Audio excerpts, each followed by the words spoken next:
All that they do is for the Empire, in order to get rid of its enemies, who pose a threat to the Emperor and his people. For the Imperial Guard, there is no other reason to exist, and they deliver judgment swiftly, without prejudice or remorse. The Emperor is impressed by the skill he has shown and applauds the Guard as he bows. This Earth saw an extremely swift development of technology in its future, but it was not the hope many believed it would be. Due to the unending war on resources, the Earth continued to be destroyed, and thus, humanity reached for the stars in order to conquer other planets. In the end, life on Earth ended because of an invasion by an unknown alien species. The survivors wandered aimlessly through space for a long time, but they fortunately found a planet very similar to Earth. As a collective, humanity decided to call this new planet Novus, which means new home. They sent out these coordinates to all of the human ships, and so, all the humans who have been scattered around the galaxy united and formed factions within this new society. First is the Balado Federation, where numerous alien species are mixed among humans. Second is the Accretion Empire. They possess an army of machinated soldiers who serve and obey. The last ones are the Holy Crowrite Empire. Its priests can use force energy and possess high mental fortitude. However, even after all that's happened, these three factions vied for the limited resources on Novus,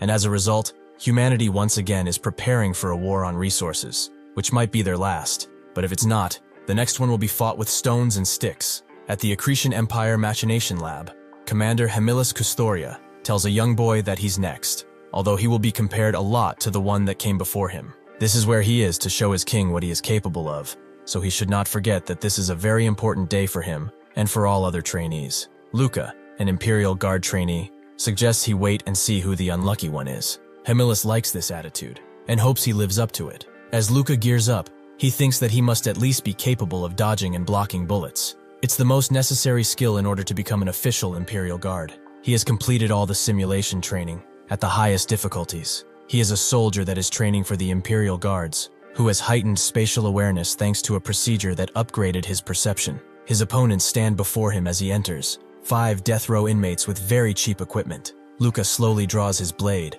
and thinks that this will not take him longer than 10 seconds. With that, he charges in, cutting the head of one inmate before he could even get a shot in. The others naturally turn to him, but Luca does not move. This is an opportunity for him to make a good impression on the Emperor. He must do something noteworthy to, well, be of note. He wonders if he can do what he's thinking of doing, as he has never done it before, but he must do it now. As he heightens his senses to the limit, he can feel the sweat coming off the inmates. He can feel their irregular heartbeats, afraid of what he will do next. Luca's mind only becomes focused on his senses, and as soon as the inmates shoot, he deflects all their bullets back at them, impressing Hemilus and the Emperor too. With this successfully done, he breathes a sigh of relief, although it has taken a toll on his body. However, this is a necessary sacrifice, as it has increased his value. After he exits the showing area, Hemilus says that he did not expect to see him use ballistic trajectory control, as it's not even in the curriculum yet. Luca tells him that he just copied the guy who came before him, but Hemilus says that it doesn't matter. That guy is from a renowned household. He was already taught that curriculum, so he's different from an orphan like him. He is growing to like him, as he certainly has a gift. Before Luca can wonder what he means, Hemilus reaches into his eye socket and, to the dismay of the others around him, pulls his eye out. Hemilus is even more excited, as Luca is not even fazed by the pain. He must have done some great pain tolerance training. That's why he likes him.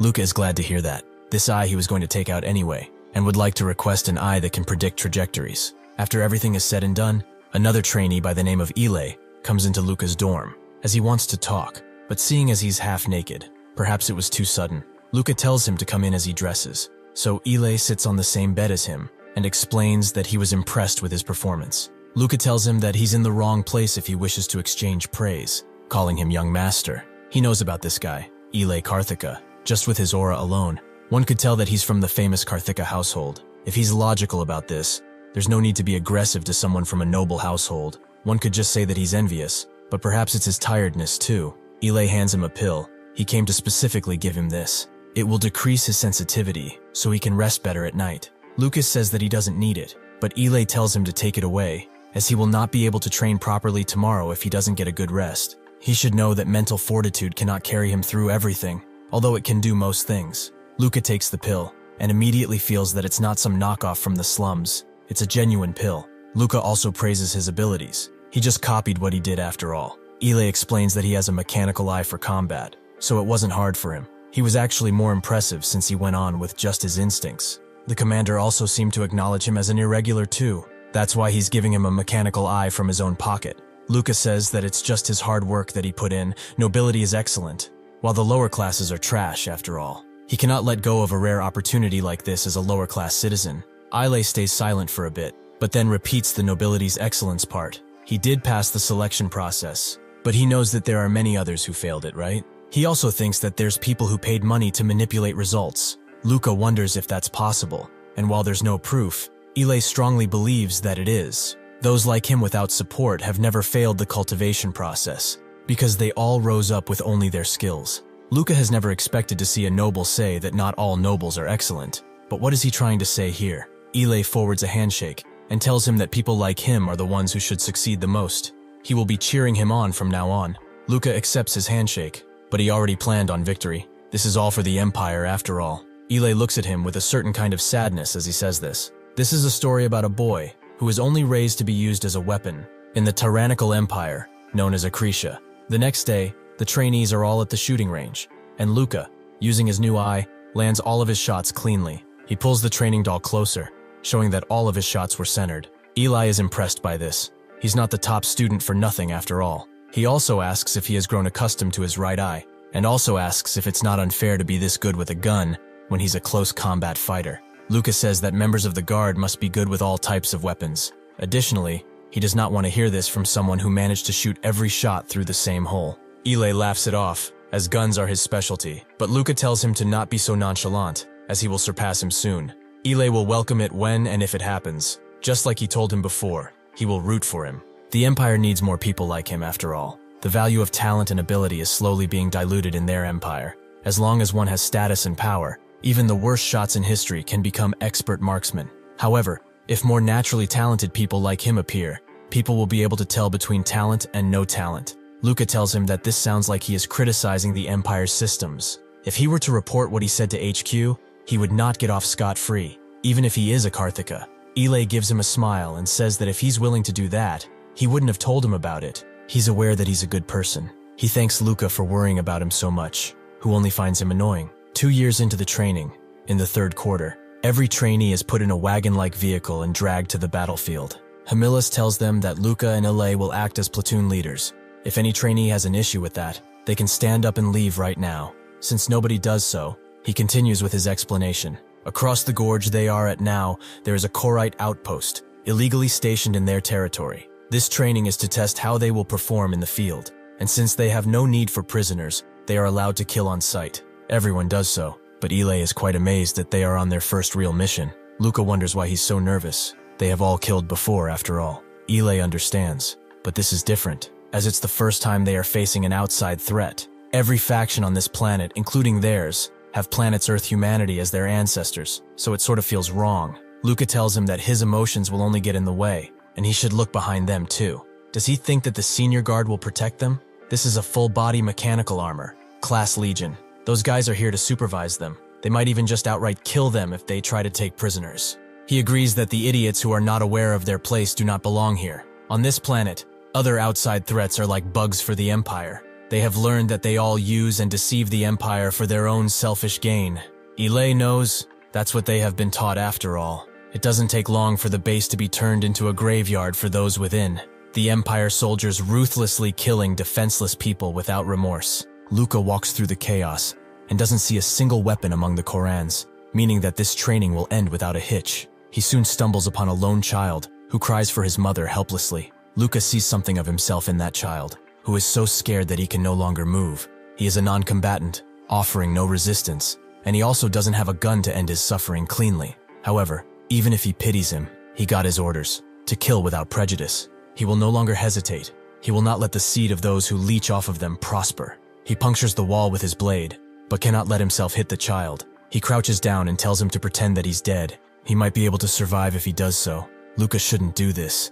If the headquarters were to find out, something horrible will happen to him. As he leaves, he wonders if he should go back and finish the job, but that's when someone does it for him. There is a sharpshooter above, Ile, who understands him, but this is not the way. Luca's heart freezes as he realizes what he had done. If someone else was watching, he's screwed, but he can trust Ile, as he will not report it. Even so, he must keep an eye on him even if he's a friend. Fortunately, or unfortunately, he will not have to keep an eye on him, as he is blasted by a beam of energy, and before Luca can react, a Force user appears next to him, telling them to go to hell. Luca connects the dots. This bastard created that explosion, and if he has no weapons on him, that can only mean one thing. Another trainee appears, and is now attacking him from behind, but without even looking, the Force user blasts him apart. Luca now knows that this is a Force user, whose soul is wretched with pain, as this was not a base, but a settlement. They killed people who were doing their best to live.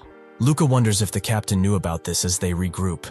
If he would have told them in advance, they would have been more careful. Luca can react to his explosions because of his advancements, and can see that the Force user is pushing himself too. He would like to do a battle of attrition, even if his body will be the one to collapse if he keeps maintaining the high-speed maneuver. He needs to attack while he's still in this state, and move even faster, to the point that he can dodge point-blank attacks. Luca knows that his hesitation caused Islay to be in this state. He has learned countless times about the Force users. He will do whatever it takes to make up for this mistake. Before he charged in, he ordered the others to disperse and take care of the stragglers. The Force user immediately acts surprised and charges his power, Luca knowing that he was acting as bait for the others to get away. In order for someone to use the Force, they must perform a preparatory action.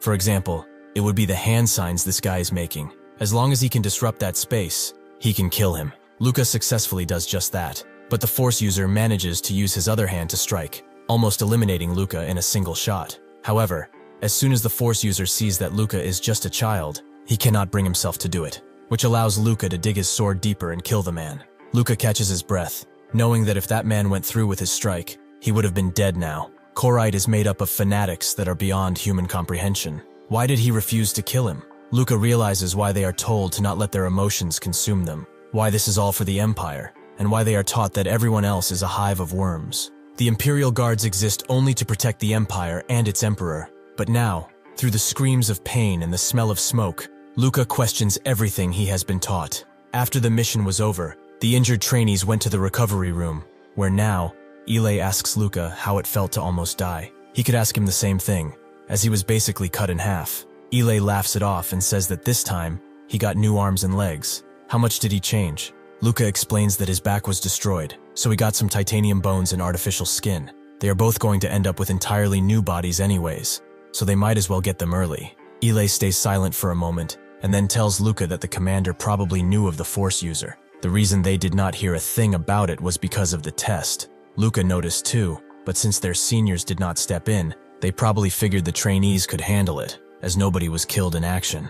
Ile finds it weird that he and the other trainee who got blasted survived the attacks. It happened twice, so is it really a coincidence? Perhaps that Force user never intended to kill them. Luca remembers his face and the thoughts that accompanied it, but he refuses to let them fester. He is a soldier. Letting him live was a mistake on that man's part. That utterly pathetic mercy is the reason why the Korin will soon sniffle out. He will certainly regret his decision as he sees him butcher his comrades from hell. Ile suddenly breaks him out of his thoughts by asking why he closed the eyes of that Korin girl who was already dead. He would really like to know. Luca turns around and tells him that he talks more. Did he get a new tongue with those upgrades? That was simply a mistake, one which will never happen again. With this training, the trainees have completed 2 of the 4 years of training they must do. They are now seniors, so they should be models for the new recruits, especially Luca and Ile, who are still top 1 and 2, respectively. The examiner sees potential in them. They can even be centurions, so they should keep training diligently,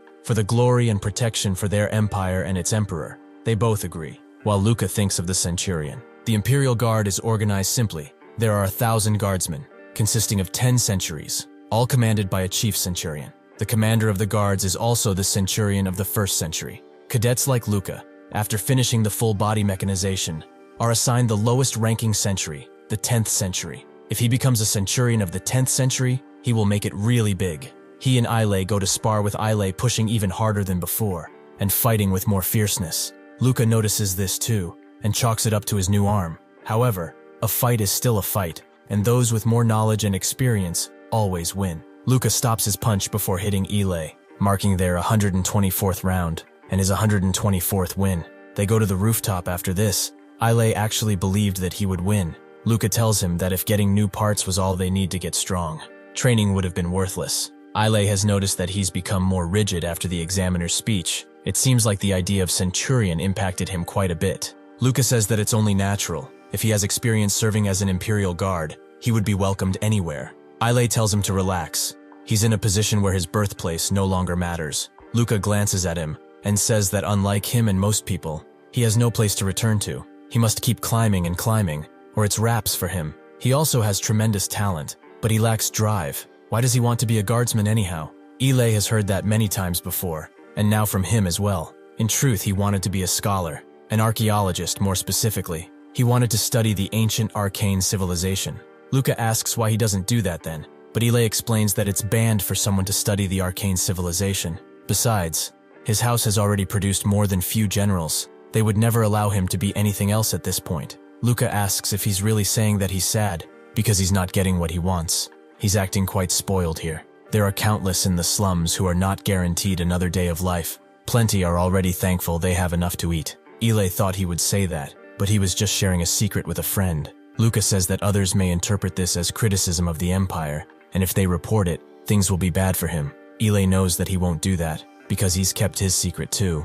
Luca excuses his behavior. He hesitated only because his opponent was not a combatant. Even if it was not for him, he decided to go back and kill him already. He is loyal to the Empire and the Emperor for allowing him to show his talents. The enemies of the Empire are his enemies too, and his as well, no matter what he thinks. Ile smirks and calls him a liar. If his trust of the Empire surpassed simple loyalty, he would have killed him already. He really shouldn't push himself too hard, as it's not healthy. Luca calls him an idiot who will die if he keeps this up. In the third year, they go on a reconnaissance mission in an uninhabited neutral zone. There, they find an arcane site, which still has energy, despite being millions of years old. Ile is fascinated and asks Luca if this is not cool. It's proof that there were civilizations which explored the stars before they even existed. Luca has drawn a line, but Ile does not seem to hesitate to cross his. He couldn't care less about them, as this mission is part of their training. If they meet another force here, they are going to fight. Simple as. Ile also doesn't care about that.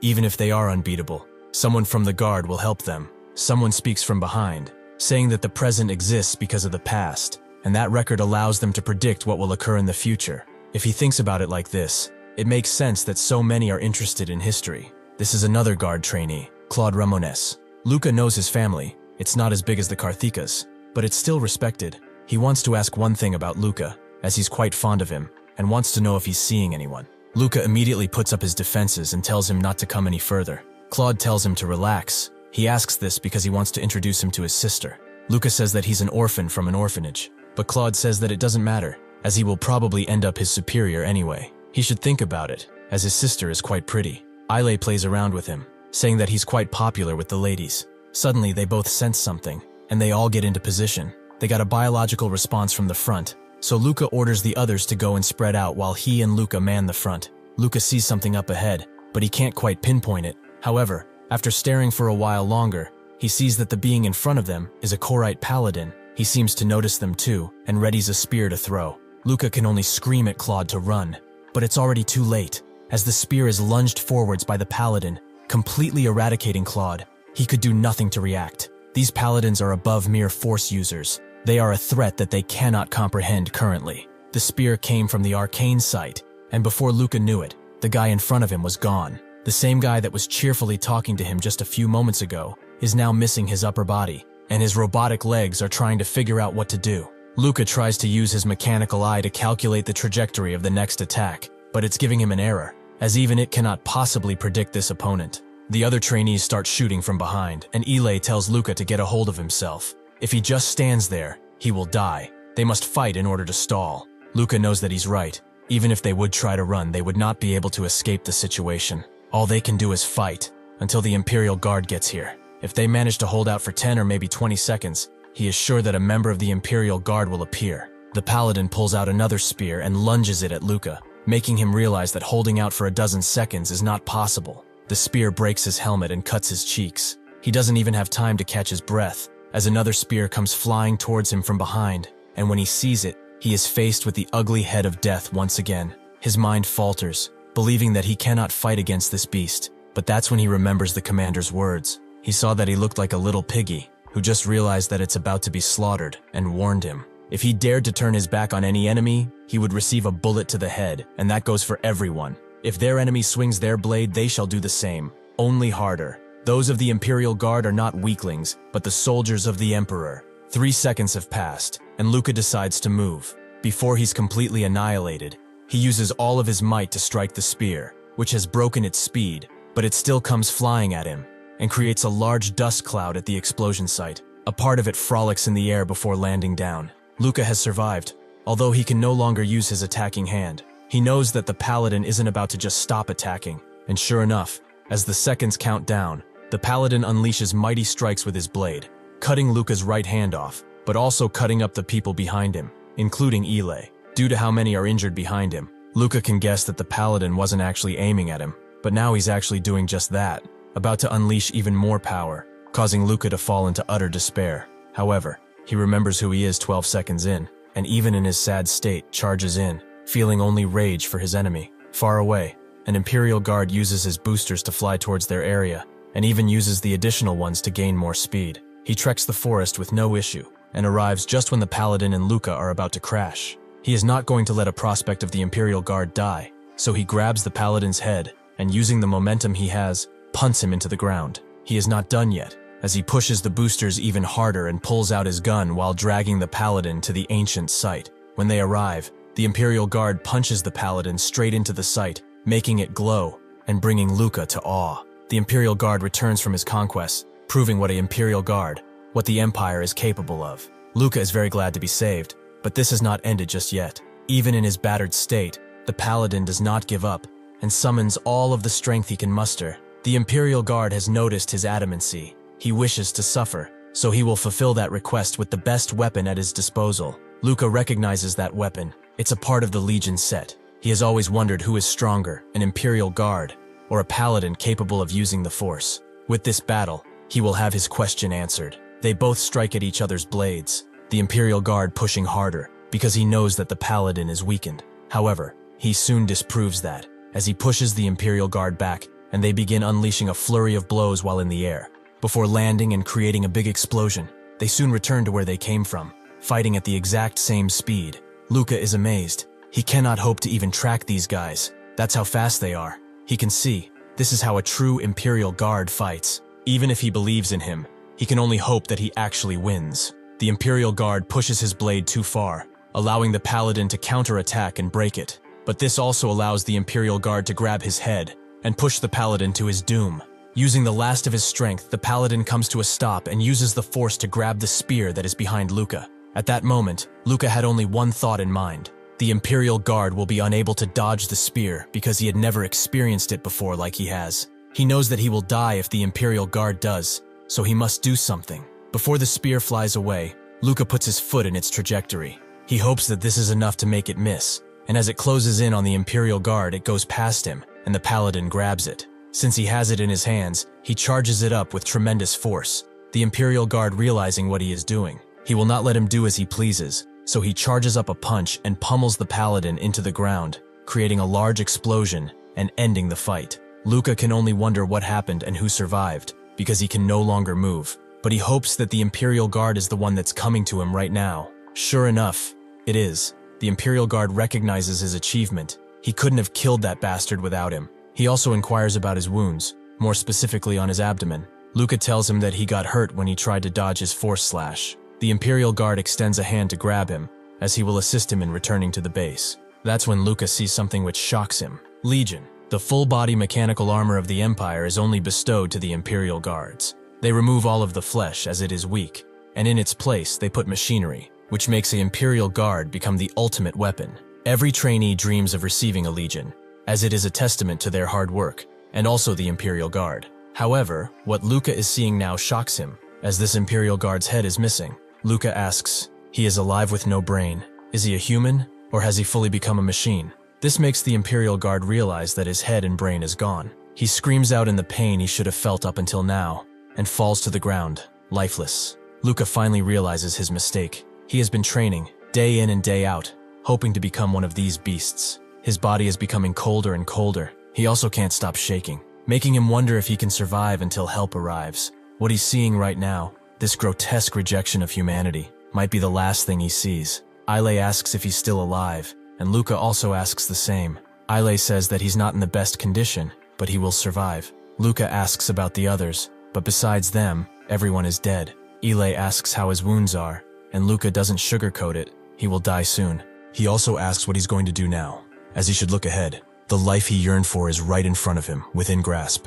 Ile doesn't get him. Forwards is the direction of the Empire, and Bellado. Luca knows what he said. He cannot find what he wishes for within the Empire. He will be fine, so he should go. Reinforcements will get here soon, and once they meet them, they will have to return to the Empire once again, which he can figure out he hates. With this encouragement, Ile stands up and leaves. He comes from a background that is guaranteed wealth and fame, along with tremendous ability. Any Empire citizen would be jealous of him, so that's why he can't understand him. However, when he was talking about his dreams, that was the brightest he saw him smile. He truly felt human at that moment. With this in mind, he hopes that he lives how he wants, and is happy too, because he will not find it here. Suddenly, Luca feels a press on his abdomen, which is from Ile, who has not left. Seeing how he acted made him worried that he would die, and he cannot live guilt-free if he lets him rot here. Luca sighs as the Empire ship arrives. He truly is an idiot. After this whole situation, Luca receives new parts, but still looks at a catalog of parts,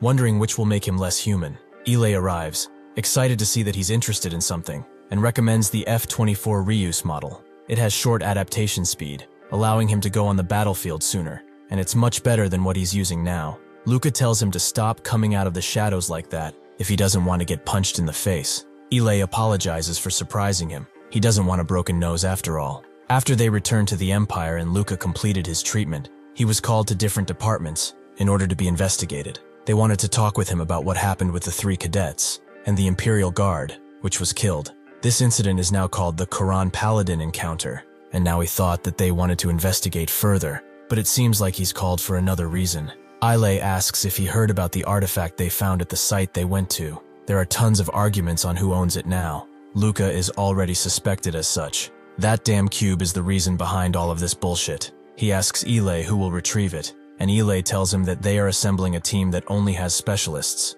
If the Holy Alliance refuses to give both the historical site and the artifact, a huge war will likely occur. If the Empire were to battle against the Korra, the Bellado would only profit by watching them fight. That is why so many small-scale battles were taking place, where they could tolerate the losses of men. Luca is not that interested in politics. He's a grunt. He takes his orders and fights. That is what a member of the Imperial Guard is supposed to do after all. This makes Luca think of the Imperial Guard that saved them, and of what the commander told him after he explained what happened. He said that it was a phantom phenomena, caused by residual signals. Luca wonders if that really is true, but it can't be, as the guard reacted to his words even after he died. That was no phantom phenomenon. This is a question that he still wants answered. However, the headquarters refused to give him an answer, and he's not dumb enough to look for information on his own.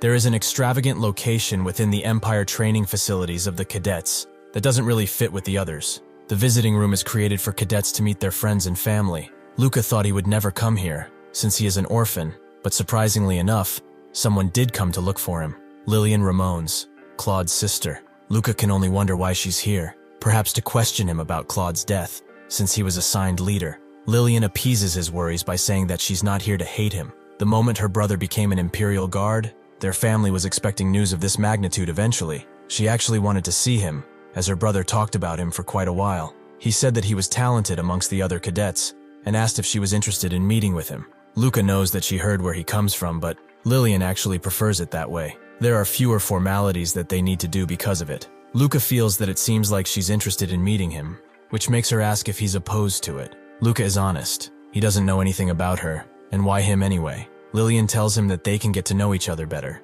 and the fact that her dead brother asked it should be enough, right? She also believes that he has a lot to benefit from this, which most people would accept in an instant. Luca understands it's an offer he has no reason to refuse, especially since she comes from a good background and everything. All that he did up until now was to succeed in life, so if he can get married to a noble woman, he would get closer to his goal. However, this seems far too easy. That is why he feels reluctant. It seems that she's hiding something, and that something is clawing at her back. Luca promptly refuses and says his farewells. He used to think that Ile was stupid for trying to escape from this empire, since he's from a noble house and all. But he never thought that he would also be dumb enough to make a decision based on his gut feeling. He is sure Lillian will take this as an insult to her nobility. He can only hope that nothing bad will happen from this. Instead of all that, She suddenly grabs his hand and apologizes for rushing him. They should just start with being friends first. Luca didn't mean it like that, but Lillian doesn't give him time enough to explain as she sprints away.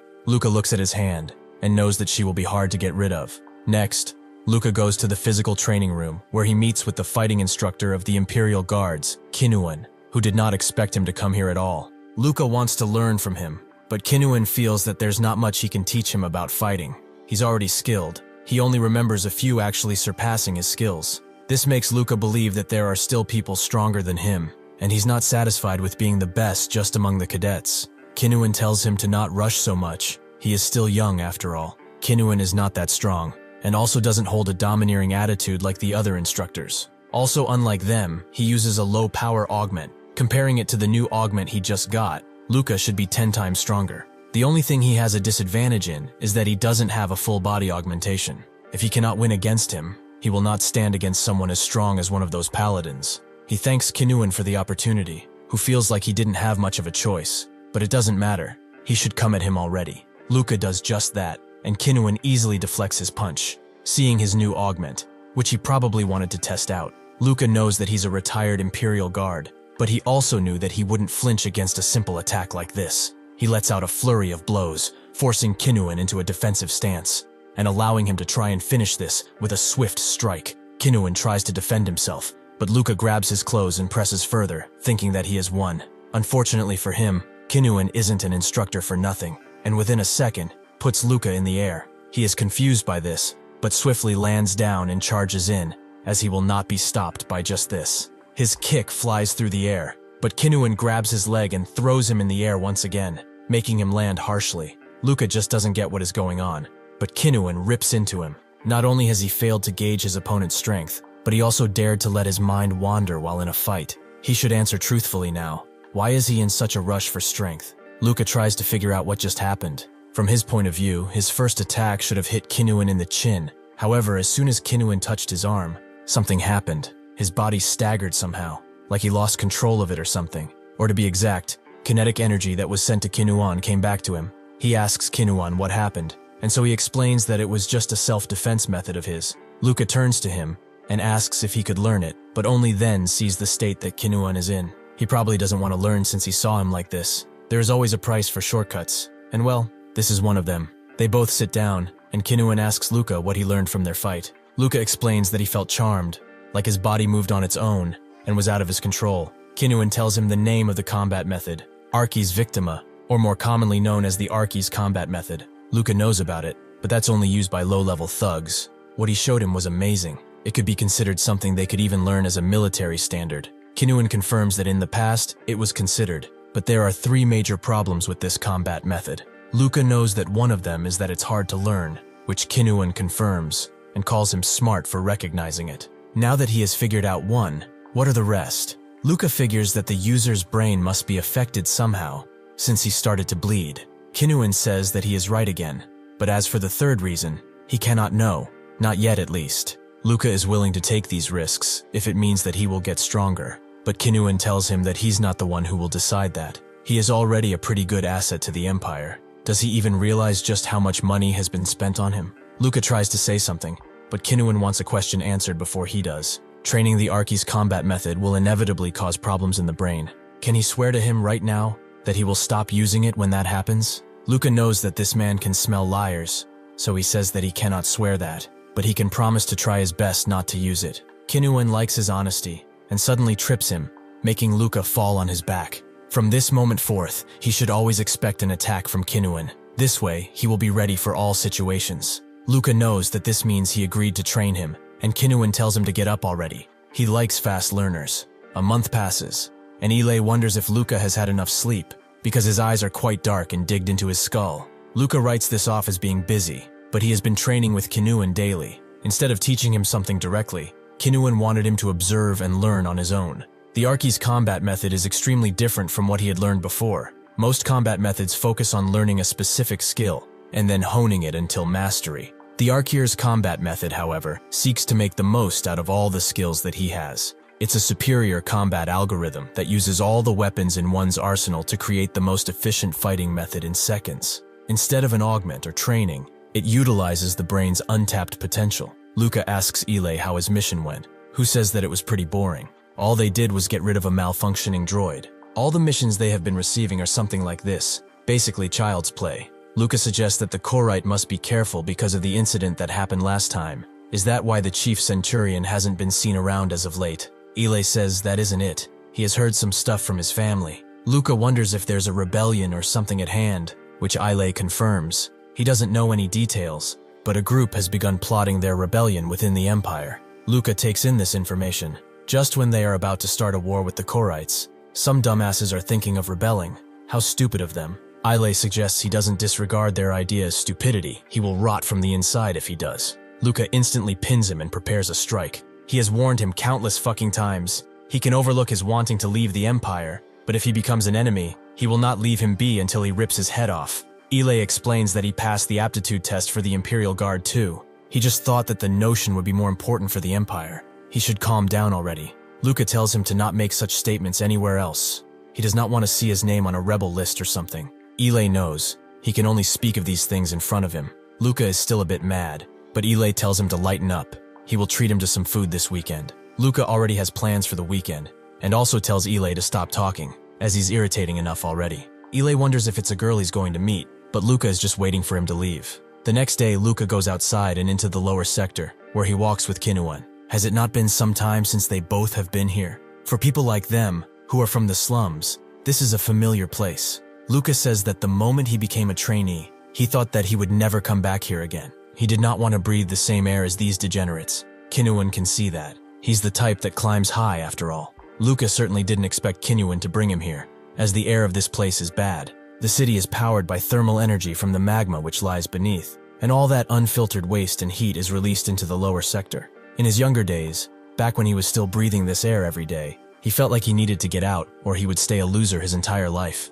He certainly doesn't like being here, as it brings some bad memories. Kinuan tells him to follow closer, and they soon arrive at a darker place than usual, which Luca believes is a black market. Kinuan asks if this is his first time here, and Luca explains that there were a few kids that came to this place and never came back, so he wasn't stupid like them, and never came here. Luca is surprised by how much Kinuan knows of the lower sector's layout. Someone who has been an Imperial Guard for entire decades knows of this place better than he does. Kinuan also told him to use prosthetic arms and legs with low energy on this adventure of theirs, making him wonder what he is planning.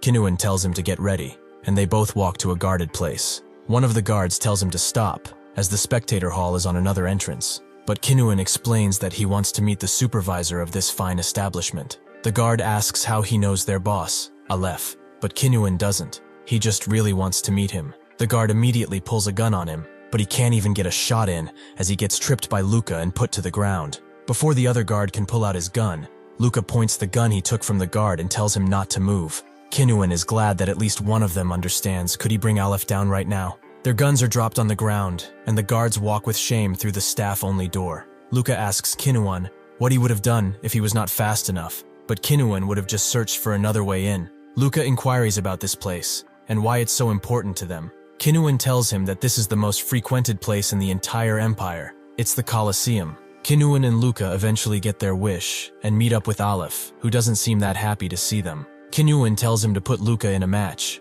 He doesn't care about the winnings, and also couldn't care less if he dies. Luca now understands why Kinuan told him to bring low-output body parts. Aleph takes the last puff of his cigar and throws it at Kinuan, who allows Luca to catch it for him. Aleph and his guards point their guns at the two, and Aleph tells Kinuan that he's a little confused. They did not let them in because they wanted to grant their little wish. They just wanted to dispose of the body easily, without much cleanup. Luca knows that this is a bluff. If this was his intention from the start, he would have already shot at them. He analyzes this situation. There are 3 common pistols aiming at him, and another 2 guards outside of the room, also brandishing pistols. He simulates what he would do in case of attack. First, he would kick the table in front of Aleph, allowing him enough time to kick his face in. His guards would naturally get flustered and swiftly aim at him, but since he would have Aleph hostage, they won't be able to do much. He would then use Aleph's pistol to shoot them. The outside guards would come in upon hearing all this commotion, but he would already be above them, and end their lives easily. With this, the simulation ends, just as Kinuan asks what happened to the previous owner. Aleph is surprised that he knew Tora. That bastard died. He got caught rigging some matches. Kinuan can tell that he killed him and took over the business, which is quite profitable. They were friends, but he will not fault him for what he did, as Tora also did the same thing to get in this position. It's a natural occurrence around these dark places. Aleph comes closer and points his gun at him, asking how the hell he even knows all of this. Kinuan advises him to calm down. He wouldn't want to end up where Tora is right now, right? This spooks Aleph enough that he backs away and asks if all that he needs to do is put that kid in a match. He analyzes him, seeing that his arms and legs are not combat models and that his body is mostly organic. He would get crushed into a pulp the moment he walked into the arena. Aleph agrees to put him into a match, but he should offer something in return, right? Kinuan says that he knows where Tora kept his safe. He has his eye, does he not? Aleph is quite amazed by how much he knows, to the point where he's curious about his identity. Kinuan suggests he thinks of him as a ghost of the past. Aleph offers him some women and booze in the VIP seat while he watches, but Kinuan only wants the booze. He also mentions that this kid doesn't need special treatment. He should pair him up with his best fighters. Luca thinks that he has much to learn from this man. He took control of the situation by only moving his mouth. He has what he severely lacks. In the waiting room of the Colosseum, Kinuan immediately rips the camera up, and Luca asks what is in Tora's safe, because Aleph seems to really want it. Kinuan tells him that it's a treasure that's enough to change his life. Luca wonders what he would have done if a fight broke out, which Kinuan knew he would be interested about, but he will tell him after he wins. His opponent is this guy, Gabriel, the so-called Steel Fist. As Luca stares at his picture, Kinuan explains that the Colosseum is filled to the brim with idiots who use illegal mods at the cost of their already short lifespan. He is likely the type who does not worry about his future. He should remember these words, which are the fundamentals of the Archi's combat method, to be satisfied with what he has. Luca disagrees. Being satisfied means losing, but Kinuan tells him that water does not lose, it just changes form. He has potential, as he has been watching him ever since he deflected those bullets. He was surprised when he came to him for training.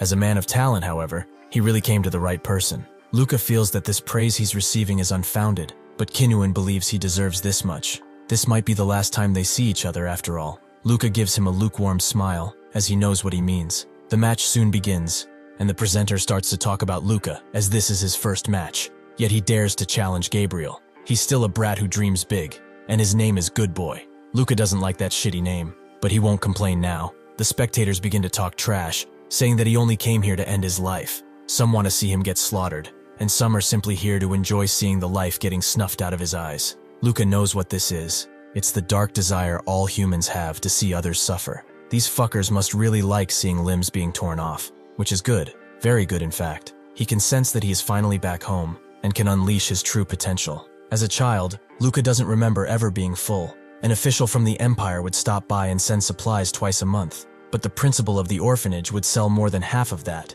to line his own pockets with dirty cash. So to the kids of the orphanage, starvation was something they just had to live with. However, even when starving, Luca never stopped working out. He read every book that was filled with dust from disuse and lifted chunks of iron to strengthen his muscles. The other kids took him for a dumbass. Why was he training when he was just going to get hungrier? Luca's thoughts were simple. He can get more with his power if he is hungry. The rule of the strong eating the weak was instilled into Luca's young mind pretty easily. It's only natural for the strong to be full, and for the weak to starve. The disdain his fellow orphans felt turned into anger. He was a double-digit kid just like them. Even if he bullies them, he will never get out of this, because he's a lower-floor rat at the end of the day. Luca did not care for the cries of sore losers. At the age of 12, he received the second aptitude test, and got his name on the list of potential Imperial Guard trainees. 3 years later, he officially became a trainee. Those bastards from the lower levels can't even begin to fathom the life he lives. He hoped that he would never meet those losers again, and so he forgot about this place. Returning to this place came as a surprise for him. But enough of that now. He has a brute to take down after all. Gabriel can't believe he got matched against a brat. Aleph must have been smoking some nasty stuff to come up with this, but he doesn't care as long as he gets paid. Luca begins analyzing him, and sees that his limbs are all from different manufacturers, and he has disregarded the symmetry and balance that is recommended. His spine has become curved from the sheer load of his modifications, and the parts of his flesh that are in contact with the metal suffer from inflammation. He probably can't fall asleep without some high-quality painkillers. He cannot deny, however, that this guy is powerful. He modified his body for the sole purpose of strength. Upon a closer look, Gabriel sees that he doesn't have a bad face, so he should serve him for a night. Luca understands it is true that he will need a servant from now on because he will become crippled from today onwards. Gabriel becomes enraged at this provocation and tells Luca that he will bash his body into the ground until he begs to become his servant. Aleph comes on the mic, telling everyone that this miniature version of a real fight is about to begin. Will this boy survive, or will he be crushed by Gabriel? Luca knows he's at a disadvantage since he's using non-combat parts against someone who only has combat ones. This basically means that he will die if he gets hit even once, so he plans not to do that. He dodges Gabriel's first attack and hits him squarely in the face with his foot. However, this hasn't even tickled Gabriel, but Luca knows, if that hit was done with his normal parts, this bastard's head would have popped like a cherry. He backs away, but notices how cramped the stadium is, meaning he cannot keep running. All of Gabriel's attacks are lethal, and he does no damage. Even the audience is not on his side, since they are screaming bloody murder at him. This is the situation he is currently in, making him wonder what Kinnuan wanted from him, since he was the one who brought him here. He remembers what he said, to be satisfied with what he has. Wishing for something he can't get now is wasted time. Praying that a gun will drop from the sky is the same. No matter how little he has, he must fight. Kinnuan took his top shelf limbs away but left his eyes. This means that he doesn't expect him to overpower Gabriel but rather outsmart him. He finally seems to understand what acceptance truly means. Arky's combat is about using what one has to its full potential. Gabriel's fists are destructive drills. The small tremors in his shoulders are the triggers, and the direction of his gaze is where he aims, with the length of his arm being the range. It is quite slow compared to a real gun, and its trajectory, well, it's really quite obvious. Kinnuan looks at him in shock and sees the genius in him. He has already experienced Akri's combat with his own talent, so he wants to see even more of his potential until he becomes a god of war. Gabriel tries his best to hit him, and the audience is very mad that there's no bloodshed, but Luca is locked in. His concentration is better than ever, and he can now fully predict Gabriel's attacks. Perhaps he can even do what Kinnuan did to him. He attempts it with Gabriel's next attack, and actually succeeds, allowing him to land a nice kick on him. Luca is actually getting excited now. This is how Kinnuan was seeing him when they first fought. Gabriel doesn't know what trickery he used, but it ends here. His feeble attacks will not work on overwhelming power. This next attack does graze Luca, but he does dodge it. He knows that his attacks won't work against him, but since he lacks power, he will substitute it with something else. He turns around in the air as he grabs Gabriel's neck, who at this point can't do much, and subsequently gets his neck snapped. Luca can see the horror on the spectators' faces. Those who wish for his downfall can do so forever, because he will keep climbing, and their words shall never reach him.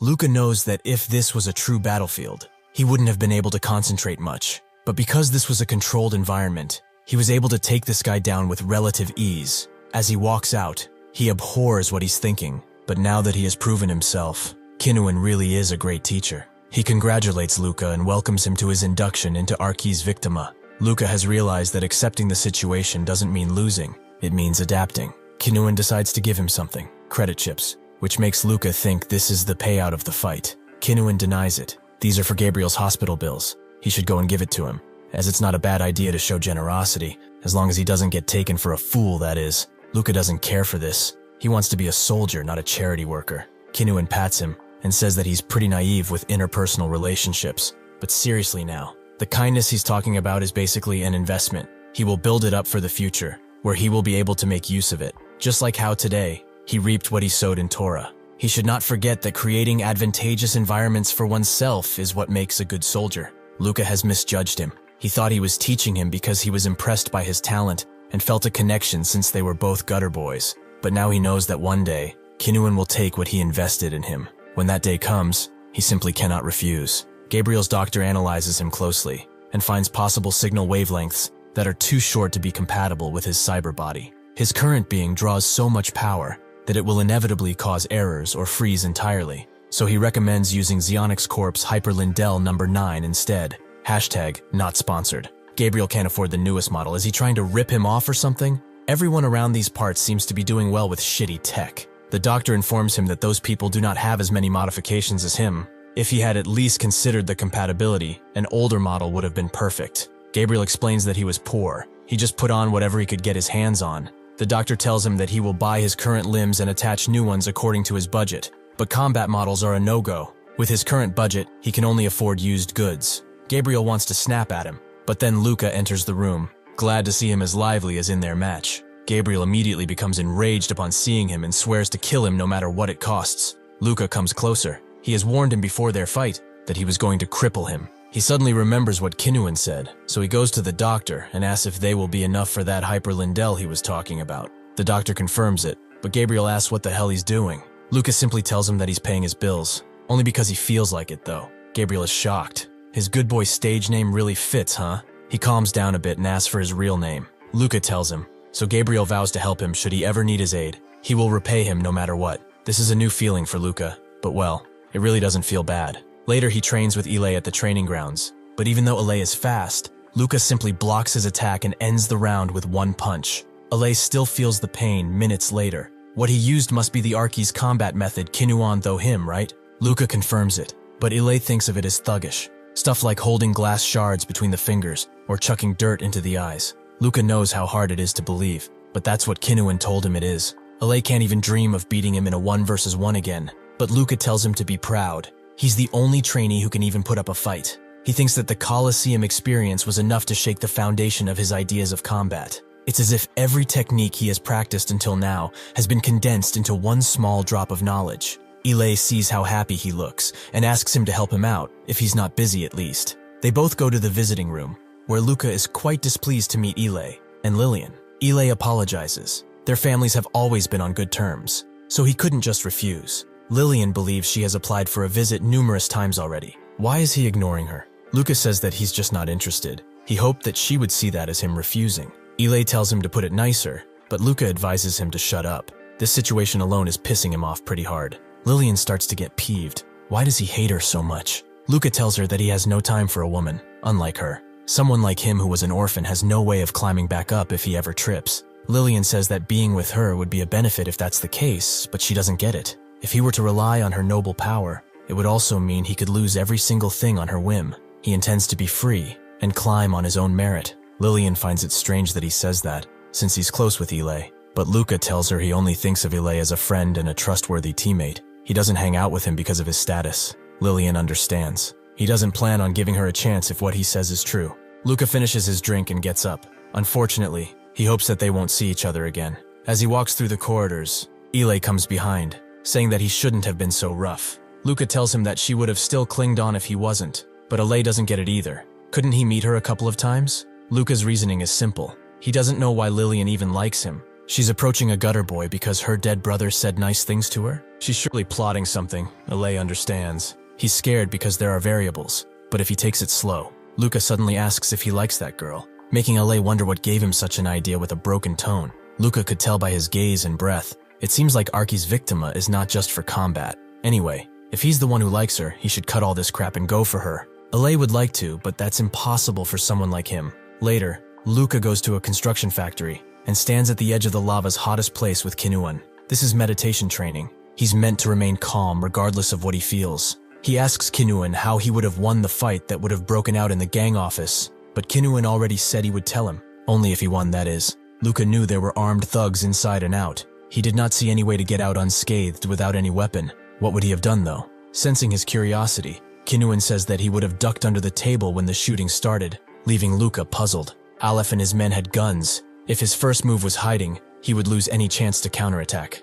Kinuan knew he would look to take them down, even if he had to tank a few bullets or two. Luca asks what he would have done if he wasn't there or decided to hide. But Kinuan doesn't imagine that he wanted to take Aleph hostage, right? He and the others have been trained for maximum aggressiveness, so it's only natural. However, if he did that, he would have been shot. It's not weird for gang bosses to change suddenly in those places. All he would have offered them was an opportunity to become bosses. Naturally, once he became the target, he would have taken those guys down and escaped through the secret passage. Luca is impressed. Not only did he predict his actions, but he even had a secret escape route in his mind. He cannot even fathom how far he thinks in such situations. Kinuan gets up and tells him that in a language long forgotten, Arki's means keen eye. Arki's victima uses all possible resources of the brain to amplify insight to the peak. He should remember that. It will be useful later. Luca gets up, thinking about the problem with one's brain being a side effect of pushing it to the limits. That's when he realizes, this means that if he equips a Legion suit, Arki's victima will no longer be available.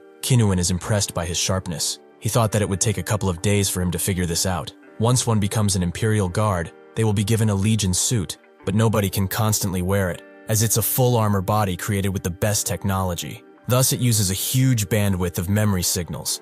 So on top of the CPUs that it comes with, all of the brain is used, and not a drop is left. This means that Archi's victima will be useless to him. Kinuan hid all of this while knowing how he would react. Luca blames himself, however. If he knew that it can't be used with Legion, he would have never learned it. He was dull. Kinuan sighs and asks if this is really how it ends. Luca thanks him for his teachings up until now, but Kinuan only tells him to come back once he changes his mind. Eventually, he will. Luca goes to someone's office. It has been 3 months since they last saw each other. He's been pretty busy, so he hasn't had the chance to even come here. This is the chief centurion, Hylas Custoria. Luca guesses he was so busy because of the rebellion Ile told him about, but Hylas is more interested in him. How has he been doing? Luca explains that he has been training alone, as he has not been assigned on a mission for a while. Hylas tells him that he won't receive missions for some time. He's already good enough to act as a good tool for them. He has also heard something interesting, that he hangs out with Kinuan pretty often. Luca knows that the higher-ups have figured it out. From his visit to the black market, all the way to the Colosseum fight, they probably know everything. Hylas guessed that he was training to use Archi's victima, but he quit recently, right? Luca asks how he knows, but Hylas too knows that it cannot be used with the Legion. It would be meaningless for someone in the Imperial Guard. Kinuan is really a paradox. Those with no talent are thrown away by him, and those with talent soon realize that they have no use for his teachings. This is why Kinuan is the only one who uses Archi's victima in the Imperial Guard. Luca understands. He wants him to continue learning that, right? More precisely, Hylas wants him to be on good terms with Kinuan, so he should continue learning for that exact purpose. This is an order, by the way. Luca's mind begins racing with ideas. So is he wary of Kinuan? Why is he so suspicious against a soldier retired from combat? These questions will remain his own. He will put his life at risk if he gets more details. Luca confirms that he will do just that, and Hylas is pleased. He will keep watching him closely, as he is the type that climbs high and doesn't stop. When Luca goes to Kinuan, he reveals that he did not expect him to return this swiftly, but he did tell him to come back anytime, so asking questions really isn't useful here. Luca thanks him and thinks that he accepted him rather easily, which is suspicious. Luca asks why he's in the lower sector, but Kinuan is curious about these toys. Do kids still like such things? Luca explains that when he was younger, he would always stare at them, so Kinuan calls over the owner, as he wants everything on this side. Luca wonders why he's doing this, but he soon gets his answer as they arrive at the 47th orphanage. Kinuan tells him to put the box down in the inner field, then they will take a break. Suddenly, Gabriel screams at Luca from behind, asking what the meaning of this is. Why has he made him into a goddamn bellboy? Luca is confused. He was the one who said that he could ask for help at any time, and since they wouldn't deliver here, they had to use him. Gabriel wanted to help for something grander, like taking down an entire gang or something. Luca says that he knows too. He doesn't need his help in a fight, considering their last spar. He takes a closer look at him. Seeing that his new spinal implant has improved his balance well, it seems like his cash did not go to waste. Gabriel asks who this man even is. If he's so infamous that even Aleph did not dare to stand up to him, he probably would have known of him by now. Luca tells him to keep his nose down. He really doesn't want to be associated with that guy. If he had to guess, Luca thinks that this is where Kinuan grew up. He's doing charity just because he made it out. The children immediately rush to the toys, calling Luca handsome while calling Gabriel ugly, who is surprised by how mean they are. Luca sees that 2 children are fighting over a specific toy, and sees himself in them. They should conquer with power. Nothing in this world is fair. They will get what they want only with power. Kinuan comes from behind and says that they should talk, somewhere quieter. When they arrive, he explains that he does things like this from time to time. The pay is not high here, so, looking at how chubby the principal of this orphanage is, they are smuggling supplies out pretty well. Luca asks if he grew up here, but Kinuan has forgotten his childhood. He just stops by nearby orphanages occasionally. At one point, he might have even visited the one he grew up in. Who rightly knows? Luca looks at him and thinks that he really looks like an ordinary retired soldier. A soldier who was not able to bathe in glory, with a nervous system that is barely working, because it was unable to withstand the overload on his brain. Perhaps this will be him in the future, but at the same time, he will be lucky to get to his age.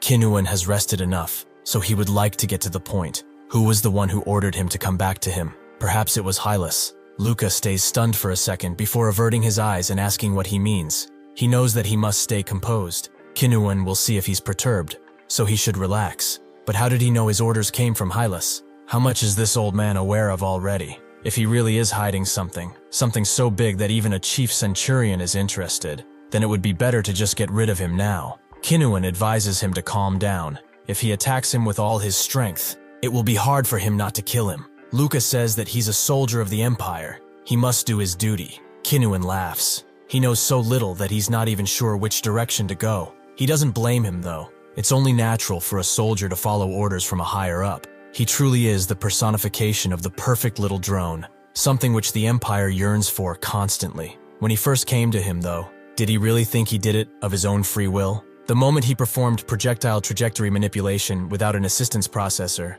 the higher-ups were already preparing his future. Finally, they thought, a person who could learn Archi's Victama. He might have come to think that he came to him alone to get stronger after the Korra incident, but it was all thanks to the calculations made by the Empire, fated them to meet. Luca refuses to be swayed by his words. He met a powerful foe in a mission, and realized he needed power. That is why he dug through the records and found someone to help him. All of this was because of his own free will, right? Kinuan tells him that no matter what, every man in this world is someone else's slave. They either know it, or they don't. He's probably running away from reality at this moment. He's still a young man after all, but he should head back now. If he wants to report all of this to Hylas, he should do so. Luca refuses to believe in his words. Although, as he said, Hylas wanted him to continue learning Ares Victima. His mind becomes jumbled with thoughts of doubt. He refuses them at every corner, but he eventually gives in. If even his desire to succeed wasn't his own, then what is he? The next day, he sits in the simulation training room, despairing that he could not tell Hylas about that day. If he did, they would have sent him to a psychological check, because of the possibility that he was infected with some type of dangerous ideology. With how confused his mind still is now, he would have shown a much lower score than before. The Empire does not forgive dangerous ideologies. In the worst-case scenario, they could dismiss his position as Imperial Guard and send him to the forced labor camps. Kinuan probably knew he would hesitate to talk if he wanted to report to Hylas now. He must prepare for the psychological exam. To do that, he needs someone in particular. Ile gets out of his simulatory training, which seems to have taken quite a toll on him, but suddenly a bottle is thrown at him, which his body catches first before his mind could. Luca is surprised he trains too. He's seeing him in a completely different light now. Ile says that losing to him constantly is not that pleasant, but did he come here to cheer him on? That's quite nice for him. Luca actually has a request, if that wasn't obvious enough already. He said previously that noble families mostly rig the aptitude tests, right? Ile isn't surprised he knows. It's a well-known secret, though the unqualified never make it past training. Luca asks how he passed the psychological portion of the aptitude test. If he has a secret, he'll spill it now. Ile notes that this is quite a dangerous thing to ask him, but Luca has already checked. There's nobody here, and he's also doing it for the Empire. Ile won't ask because he doesn't need to, but there is a way, although he might not like it at all. He will have to create a simpler version of his own ego to interact with the outside world, and place his true self as an observer inside. Basically, he's sealing his real ego away, showing only the attributes he wants to. Luca doesn't understand one word of it, so Ile tells him that there are cases where normal people lose their entire personalities or memories due to trauma. They are doing that, but consciously. Luca wonders if something like this is even possible, but he wouldn't tell him if it wasn't. Ile reveals that their brains are in a constant state of confusion. If he keeps acting like a loyal soldier, the ego of being one will envelop the surface of his mind. 2 months before the aptitude test, he woke up every single day and gave his prayers to the Emperor, copying what his father did. The only issue here is that doing it for too long will shake up his real ego, and eventually he will forget who he really is. Luca wonders where he even learned this, but in any case, if this is the method, then he does not need to pretend. He just needs to act as his past self, the one who received a high score in the psychological exam. He must become himself again, only before he met Kinuan. Ile doesn't even want to know what he's going to do with this, but he shouldn't remind him to be careful. Messing with that exam is basically a death sentence. Luca did not expect to hear that from him, but suddenly, he gets a call from Kinuan, who is probably calling about training. Sure enough, he finds himself with him in the lower sector once again. Today's training session apparently being quite simple. As he tells him that this building is owned by a gang, Luca is nervous about him treating him like he used to even after that day. It's as if what happened didn't even occur in his mind. This is exactly what makes it even worse. Kinuan tells him that he has exactly 20 seconds to clear the room. He just has to take down everyone inside. Luca understands. He destroys the padlock, granting him access inside. One of the gangsters is woken up from his slumber. He sees Luca walking in and asks what he wants. Is he a customer or something? Luca is impressed. This idiot walked up with his gun. There are 3 armed thugs at the playing table, and another further away, probably the boss. There's probably someone using the bathroom since the door is open. The gangster puts his gun up to his head. He didn't expect to bust up someone so early. But what the hell? Within a second, Luca sends him flying, shocking the others. Since there's a lot of things going on in his mind, this is the perfect time for him to let off some steam. The gangster's gun falls out of his grasp, which the others notice, so they immediately get up to retaliate. But once Luca grabs the gun, it's over. He shoots all of their guns away, leaving only the leader left. He shoots in his general direction, leaving Luca surprised. As for someone in the killing business, his aim is shitty at best. With one bullet, he takes care of him. But suddenly the last gangster comes out, pulling his pants up and with baton in hand. He gets to take in the sight of what has happened, and Luca suggests he knocks himself out if he doesn't want to lose any limbs like these guys. The gangster at this point cannot refuse, so he takes himself out, yet Luca can still feel someone in the toilet. He opens the door only to find a woman there, making his blood boil. Kinuan congratulates him for only taking 12 seconds as he comes out. He really did a good job. Luca wonders why they can't just eradicate those bastards, but Kinuan tells him to not forget. They are outsiders, so any more interference will disrupt the ecosystem of this palace. Either way, there are countless people who cannot defend themselves. He's well aware what happens to them, right? Luca looks at the woman. She has suffered this fate because she had no strength to defend herself, while he struggled for power to be where he is, just so that he doesn't end up the exact same. Normally he would go on to call these people weak or idiots who failed to grasp opportunities, but right now, he feels nothing but disgust at how unfair their society really is. Kinuan continued to give him tasks in the lower sector after that day, pushing him into fights without any prior information. He was not doing all that to make him learn how to win.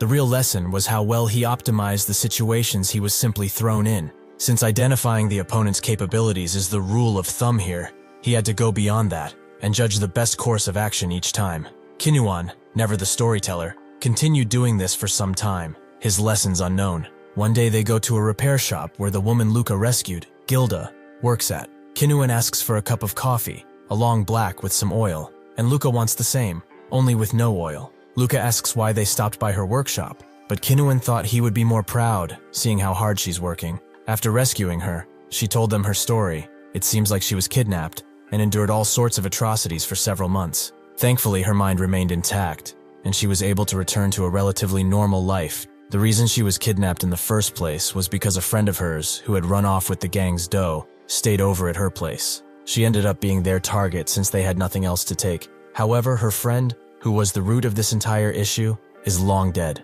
Kinuan reveals that she's from an orphanage. She had a knack for mechanical engineering since then, so he even funded her education. Naturally, he kept it anonymous so she doesn't know about it. Luca is surprised he knew of her from the start. Makes him wonder why he did nothing. Gabriel suddenly shows up, surprised to see Luca here, and asks Gilda for a beer. She suggests something else, since he's already overworking his neural system. After they saved her, Kinuan introduced her to Gabriel, so he became her bodyguard, and she became his mechanic. Luca tells him to listen to her, although he would really like one beer. After their beverages arrive, Gabriel asks if they are the ones who have been poking around different gangs recently. Are they out of their minds? The gang bosses are already starting to group up to formulate a plan. If they proceed with that, even he cannot ensure Gilda will be safe. Kinuan tells him to not worry. They will not be coming here for a while. Gilda asks how long, but Kinuan doesn't know. Might be months, might be years. Who rightly knows? Luca can't even come here by himself. His superiors would never allow a trainee to just walk about. Actually, this might be the last time he sees these two. But even after her horrible fate, Gilda got back up and began to work again. Gabriel continues to take risks, working in his field, so he shouldn't pity them. Actually, not being able to come back to this place might be the best thing for him now. After this, he reports back to Hylas, who expected Kinuan to continue performing like this. He became a trainee at a rather late age than normal. He would have never been granted the opportunity, but at the time the Empire accepted impurities if it was necessary. He only got in because of the chaos around them, but not even he knows what kind of man Kinuan is. When he was just a fresh recruit, he easily became one of the key members in the Imperial Guard. He most likely specialized in discreet secret operations. Luca is surprised. Even someone like Hylas doesn't know about this guy. Hylas is glad Kinuan has taken a liking to him. He has sent trainees over before, but they did not last much. He is good, but he is also in a vulnerable spot for negative influences, so he will schedule a psychological exam for him, which he must take. Luca agrees. He already expected this. Hylas wants to be frank with him for a second. There are two outcomes of trainees who receive this type of covert mission. They are either erased from existence or rise to the heart of the Imperial Guard as a reward for their loyalty. He hopes that he will end up the latter. Luca is only doing as he is ordered. If this operation ends well, he trusts that he will vouch for him. Hylas confirms as such. He will stand behind him if he succeeds. He will adopt him as his son. Luca Castoria doesn't sound unpleasant, right? Luca is shocked. as Hylas's family is one of the most renowned in the Empire. This is a pretty big deal. The robot tells him that they are about to begin the examination, but he detects joy from his face already. Did something pleasant happen? Luca continues to smile as he says that it's none of his business, although he's too satisfied to stop. Ile continues his training. He has become more powerful, swifter, and more strategic in his strikes. This comes at the cost of much exhaustion. However, his joints even wear out so much he has to lubricate them. Luca is surprised by the amount of training he's doing. Is he the Ile he knows, or some type of imposter? Ile just asks if he passed the psych exam, which, thanks to him, he has. However, he doesn't know what's going on, so he should let him know if he can help. Ile can't reveal anything now, but soon he will ask him for a favor. He hopes that's fine. Luca looks at him and says that if he finds himself in any danger, he will always come to rescue him, even if it means risking his life. Ile thanks him and confirms once again that he will tell him soon, although he hopes that it will not be that way. Luca would lie if he said he wasn't curious about his favor, but he did not go out of his way to figure it out. Now that he has completed the psych exam and earned the trust of a chief centurion, his goal has shifted to becoming a true son of the Custoria family. At this time, this was the only thing lingering in his mind, but that would soon change. Helios soon called all of them and said that from this moment they will operate under a special military order. Its purpose is to suppress the rebels, who have risen against their empire. They consist of 3 families led by none other than the Ramenes family. Luca is shocked, and after looking at Ale, realizes what his favor will entail. They all get prepped for the operation and soon get on their way. Luca introduces himself to the team as the leader of the 21st Suppression Army platoon. The soldiers salute him, ready to follow his orders. He did not expect the Empire to make Imperial Guard trainees serve as platoon leaders. The higher-ups must think of this as a training opportunity. Anyhow, the platoon got divided into 2 squads totaling 27 people, in which the vice platoon leader, Sergeant Kodrak, was his aide. Considering they are inexperienced in leadership, the Suppression Army mostly consists of veterans. Each of them knows that they are being used as trainee tools, making it unlikely for them to follow the orders of someone who they can't trust. Despite all of this, he still has to take control and command them. But how should he go on about it? Realistically, he has 2 options here. The first is to leave things to Kodrak, as even if he gives vague orders, he would take care of it. That is the standard choice. That's why he's going for the second. He tells them that he is superior to all of them, so he asks them to follow his orders fully. Disobedience will be considered treason.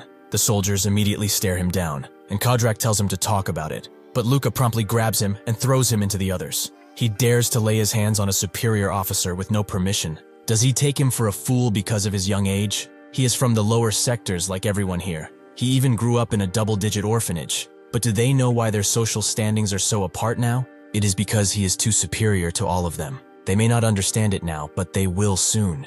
He is a better platoon leader than anyone they have ever met.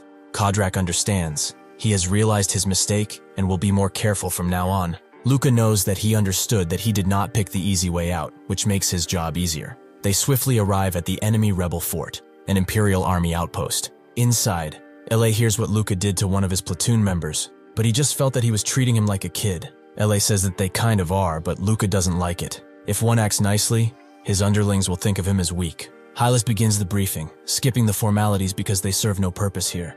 The rebels are holding a relic site of the arcane civilization. All the arcane fortress operations stand under their command as a result. The entire site is surrounded by walls. There is also a high-density force barrier, dome shape, that is protecting the fort, combined with turrets that are positioned to deal with aerial targets. There are 5 turrets in total. Thus, the 11th Armored Brigade is tasked with leading and destroying them. The rest of the army will push from the sides. Luca knows that the Armored Brigade uses full body armor for all the members. The Empire is certainly not skimping out on forces with this suppression. The operation will begin at 14:10 hours, which is an hour and 30 minutes from now. They are expected to be ready by then. Luca and Ile got the back, Luca expecting their positions as support. Ile says it's only natural, they would not want them to die, but Luca thinks of this as a picnic. Ile hesitates for a moment, but then opens his mouth. Luca, knowing that he wants to talk about the Ramenes family. Even if he has been close to them, there is nothing they can realistically do. If he sides with those who have committed clear treason, his family will not be able to pull him out. Ile is not hoping for any miracles, but if there's a chance, he hopes that he can rescue Lillian at least. Luca asks if he's so madly in love with her that he would put his life on the line. But she was Ile's first love. He doesn't have feelings towards her now. She also doesn't want to marry a noble. Luca has had enough. He should seriously get a fucking grip on the situation.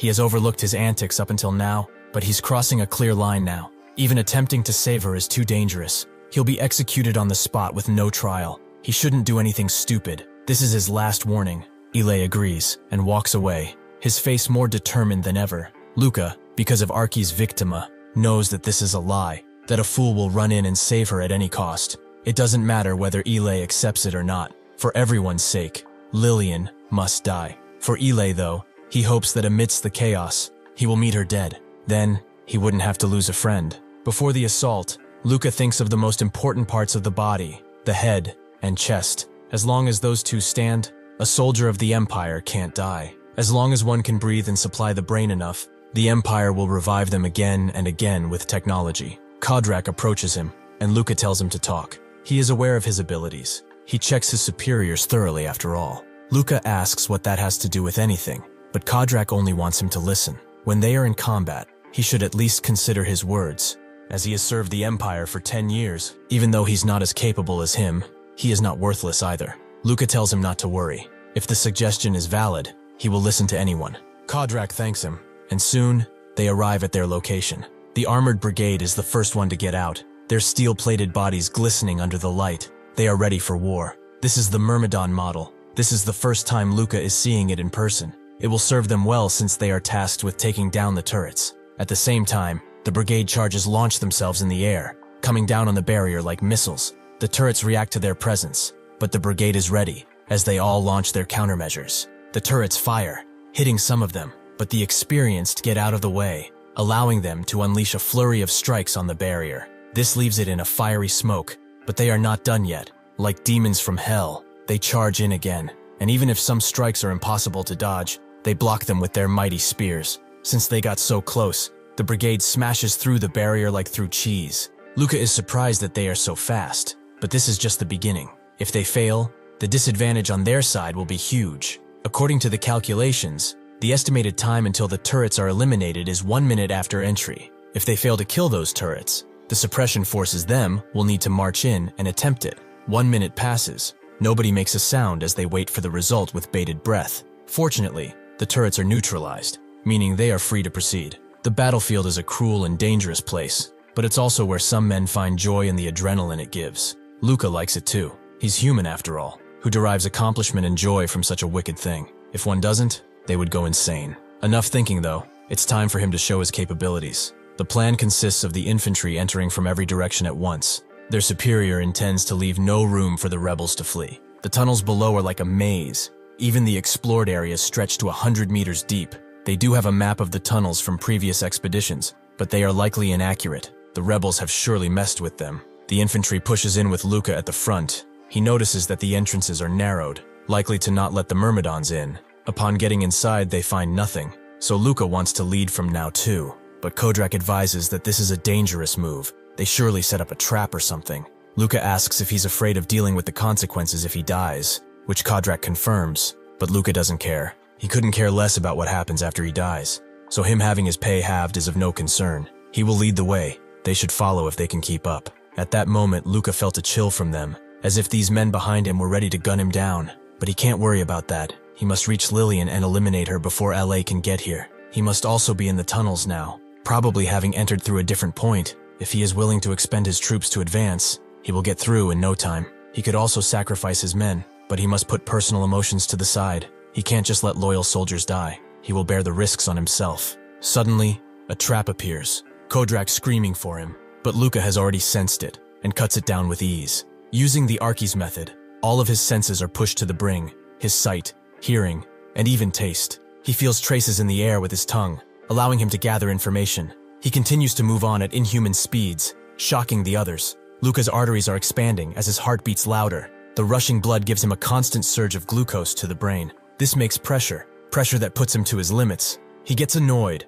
It's frustrating how slow his men are. He feels like ripping Kodrak in two. He knew about this theory, but now he can feel it. Prolonged use of Archie's victima slowly damages the brain. He arrives at a door, the guards getting ready for an assault, but after a while of hearing nothing, they think they're safe. That's when Luca smashes through, his dark intentions permeating even through his thick armor. The guards get ready and fire, but Luca is like a demon and blocks all of their bullets. He dodges the next few ones as he moves in, taking head after head with him. He uses everything in his arsenal to win. The guard with the rocket launcher shoots, but Luca simply cuts through the explosion itself. This creates a large dust cloud, allowing him to silently move in on the guard, who can now only scream for help. His men arrive too, only to see the absolute brutality he has left behind. Luca asks what took them so long, but anyway, they are moving forward, and this time, it would be best for them to keep up. The rebels actually begin to put up a good fight, using a wide area to cover fire, making it so Luca and his men cannot enter. He did not expect to see such a big area underground. They must have been forming their defensive lines here. He is deep enough already. There should be no problem in catching up with the nobles now. He summons a drone with which he can see through. Their line of defense consists of 100 troops. Behind them, there are non-military personnel. Perhaps Lillian is among them too. Kodrak tells him that their squad is moving forward too swiftly. To the other squads, why don't they just wait for them and fight together? Luca thinks of this as logical. His brain is overloaded too from using Archies for so long. Suddenly, a bunch of gunfire occurs that wasn't fired at them, meaning that another side is being attacked. Luca knows it's Ile, as that's the only guy who would hurry so much, so he orders his men to charge in while the enemy is distracted. The bulwarks stand in the front, taking all of the hits. But their shields are not meant to withstand a flurry of constant bullets, so they will only last a few seconds more. Luca tells them to be patient. What he needs to be careful of is a weapon that can take him out instantly. From what he has seen, they have about 8 of these weapons, so he will aim for the moment where half of those are reloading. When he spots his chance, he jumps and tells his men to spread out. Kodrak is naturally shocked, but Luca still goes, only being hit by bullets that don't do any damage. This allows him to take out the bigger weapons with his own guns, and after he succeeds, he lands down, butchering the traitors as his soldiers move in. Most rebels surrender, Luca ordering Kodrak to restrain them. But among the bodies, he sees Ile's men too. They were probably tasked with attacking from the rear. He seems to be moving forwards, sacrificing tons of his men without regrouping. He seems to be desperate, but this is not good. He will have that woman's head before he gets to her. He would like to help, but he is a soldier of the Empire. He is at a crossroads. If he chooses one, he will give up the other. If he gets to Lillian, he will slay her on the spot, no matter if Ile hates him. At least he won't be a traitor. He tells Kodrak that they will continue arresting them until another platoon arrives. Once they regroup, he will make the decisions. Kodrak tells him that he's an amazing soldier. His combat today was incredible, but he has a major flaw as a commander. Luca doesn't get it. If he wasn't the commander, they would have suffered big losses. They already contributed a lot, so what's the problem? Kodrak reveals that he has not once led his men. He broke through the obstacles only through himself. Relying on such a method does not make him a good commander. Luca tells him off. He did so because of how inferior they are. They would never be able to understand proper command or fighting techniques. He could scoff at the sight of their uselessness, whining that they weren't useful. Kodrak says that one day they will be useful. He cannot be the strongest forever. Luca tells him that he's free to cheer when that happens. He will have finally proved him wrong. However, he will keep his advice in mind. If he comes to see that his methods are wrong, he will recall his words and evaluate the strategy. Kodrak did not know his ego could coexist with an openness like this, so he wishes him the best. Luca passes scorched halls filled with bodies of nobles and of his comrades alike. It seems that similar things are happening in the corridors besides this one. Most of the suppression forces entered and are slowly eradicating the rebels. He must admit that even though a bit corny, Ile is not just a comrade, but a friend. He was the first person of his age whom he could exchange ideas with. Now though, he's giving away his soldiers' lives for personal reasons. They didn't have to die. An ordinary platoon would not have given up so many men. Even if he were to grab Lillian and run, where would he go? In the end, she will die. He understands he loves her, but they don't need to die together. His emotions are simply overtaking him. Suddenly a head begins speaking, bowing to surrender, but Luca doesn't care about that. Does he know where Lillian went? He says that he doesn't know, but his iris shifts to the side, a common way to tell that someone is lying. He grabs his eye and gives him one last chance. Where did Lillian go off to? The rebel says that she went down, which confuses Luca, as the only way out is up. Does that mean there's a way to escape below? The rebel doesn't know. They did not tell him directly. Luca also asks if he has seen Ile, which he has. He's the bastard that put him in such a state. Even though they knew each other, he did this to him. Luca swiftly kills him. He would have died anyway. This is better since he wasn't tortured. He does not feel guilt about killing people, but today he's really numb to it. The battlefield has hardened him. He hears screams and shouts drawing nearer and nearer. He wonders about Ile, if he has crossed a road of no return, like killing his own man. What must he do to him then? Luca has always felt a little paranoid when he hung out with Ile, so much that he kept asking himself the same exact question. What would he even do if Ilay turned against the Empire? He kept putting off that question, but now he can't anymore. He must confront it head on. He enters the main room, only to find Ilay standing on the table, among his comrades' bodies. He turns to Luca, not surprised that he came. Luca says that now he's done it. He sacrificed his own men for his selfish reasons. He also sees the Raminus family, cowering like worms behind Ilay, especially that fucking kid. He can't believe all of this happened because of her. He will rip her fucking spine out by the end of this. Ilay tells that he won't leave them to die. He should draw, as they will fight. Luca is glad to. He will finally beat some sense into that dumb head of his. Luca knows he has to fight him, and theoretically he would win with no major injuries. But combat is filled with tons of variables not often seen. He cannot take him down quickly enough. He will hold him off, giving those roaches enough time to escape. He will just have to kill them first. It does not matter if killing Lillian will make Ilay fight even more feverishly or something. At least that way, Ilay won't have blood on his hands. Unfortunately, he already knows he's going for Lillian, so Ilay tries to shoot him, but all of his shots miss. A single gun like that is useless against any trainee. Their trajectory prediction makes him shoot like a retired farmer in their eyes. However, before embarking on this mission, he had to expand the speed and range of his cybernetic signals forcibly, so there is no way such sloppy attempts at stopping him would work. The guards desperately try to shoot him down too, and Ilay tries to warn them, but it's far too late. Luca cuts one of them before his bullet even arrives, and then redirects it towards the other, leaving him defenseless. He moves on to the roaches. He first takes out the father with a head slash that even goes through the mother. The only one left is Lillian. He has plenty of time to kill her now, even though Ilay will attack soon. Lillian is the first woman who approached him with affection. He might feel guilty about killing her, but he would feel even more so if he let Ilay do something foolish. At least he will make her death painless.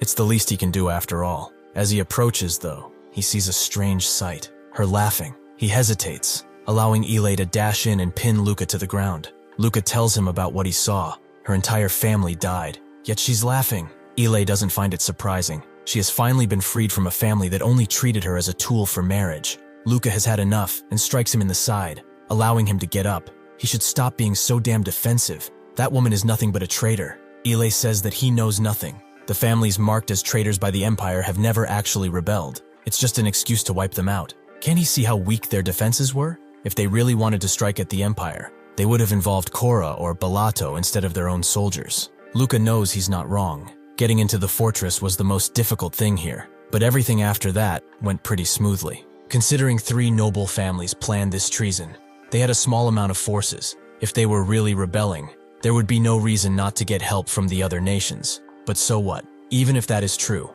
what does it change? At this rate, Ilay will end up dying together with Lillian. She looks at Luca and says that her father is not exactly innocent. He hid the fact that he discovered an arcane relic. Ilay tries to stop her, but she goes to her father's corpse and shows him why her family was hunted down. It's because of this. This is what allows a person to operate the fortress. Luca asks what that has to do with anything, Lillian knowing that he did not kill her just because he felt guilty or something. He was scared of Ilay hating him after. He must be aware that his friend can't live the life he wants in the Empire, but this here is a choice that benefits everyone. With this, they can activate the teleportation device located underground. He has the opportunity to help them break out of the Empire's hands and allow his friend to live his dreams. Luca is surprised at first and asks her to reconfirm that there's really a teleportation device here, which Lillian does. It's set up in one of the tunnels, probably an escape route in case the fortress falls or something. He should feel free to take her down if he believes this is a lie. She does not want to see Ilay die because of her protection. However, if they manage to activate the teleportation device with this relic, he and she can escape the Empire, and he just needs to report that he just didn't see them. Luca asks if she truly thinks the Empire would have just left a device like that just lying around. But Lillian tells him to rest assured. Only the Raminus lineage knows of the route. If they go deep underground, not even scanners will detect them. Luca would lie if he said that he's not tempted. He could care less about Lillian, but he must do the best thing for Ilay. He has always wanted to leave this place, and he's sure that his dangerous ideas will inevitably get him executed. However, this is a battlefield, so reporting him dead or missing would not be strange at all. After thinking on it a bit more, he sheathes his sword, Ilay wanting to thank him, but Luca shuts him down, as he wants him to promise one thing. If the teleportation device Lillian talked about does not exist, or does not work, then he will not stand in front of him again, as he heard her right. Even she does not wish for him to get into trouble. Ilay is worried. He looks at Lillian for advice, who simply nods her head. With hesitation in his voice, he agrees. so they begin to slowly descend. Luca thinks that he finally lost it. Not only is he not stopping Ile, but he's also helping a traitor. If the other soldiers catch as much as a whiff of this, they are as good as dead. Lillian tells him to stop. She wants to clean Ile's face before the blood dries. Luca sighs. If they are lucky enough to get out of here alive, why don't they get married? Since that's what they both want. This makes Lillian recoil, and she apologizes to Ile, as she never expected things to end like this. Ile is fine with this. She was the one who taught him about the outside world. Lillian believes that this is something small, but Ile treasures it dearly, as she changed how he sees the world. Thanks to her, he was finally able to pinpoint the source of his frustrations. If she wasn't there, he would have gone crazy some time ago. What she said made him realize that he's not really weird, just different than most. Luca detests Lillian even more now. She is the woman who helped Ile foster such crude ideals. These thoughts spread like a cancer, and will eat the empire from within if they are allowed. If these thoughts are allowed to spread,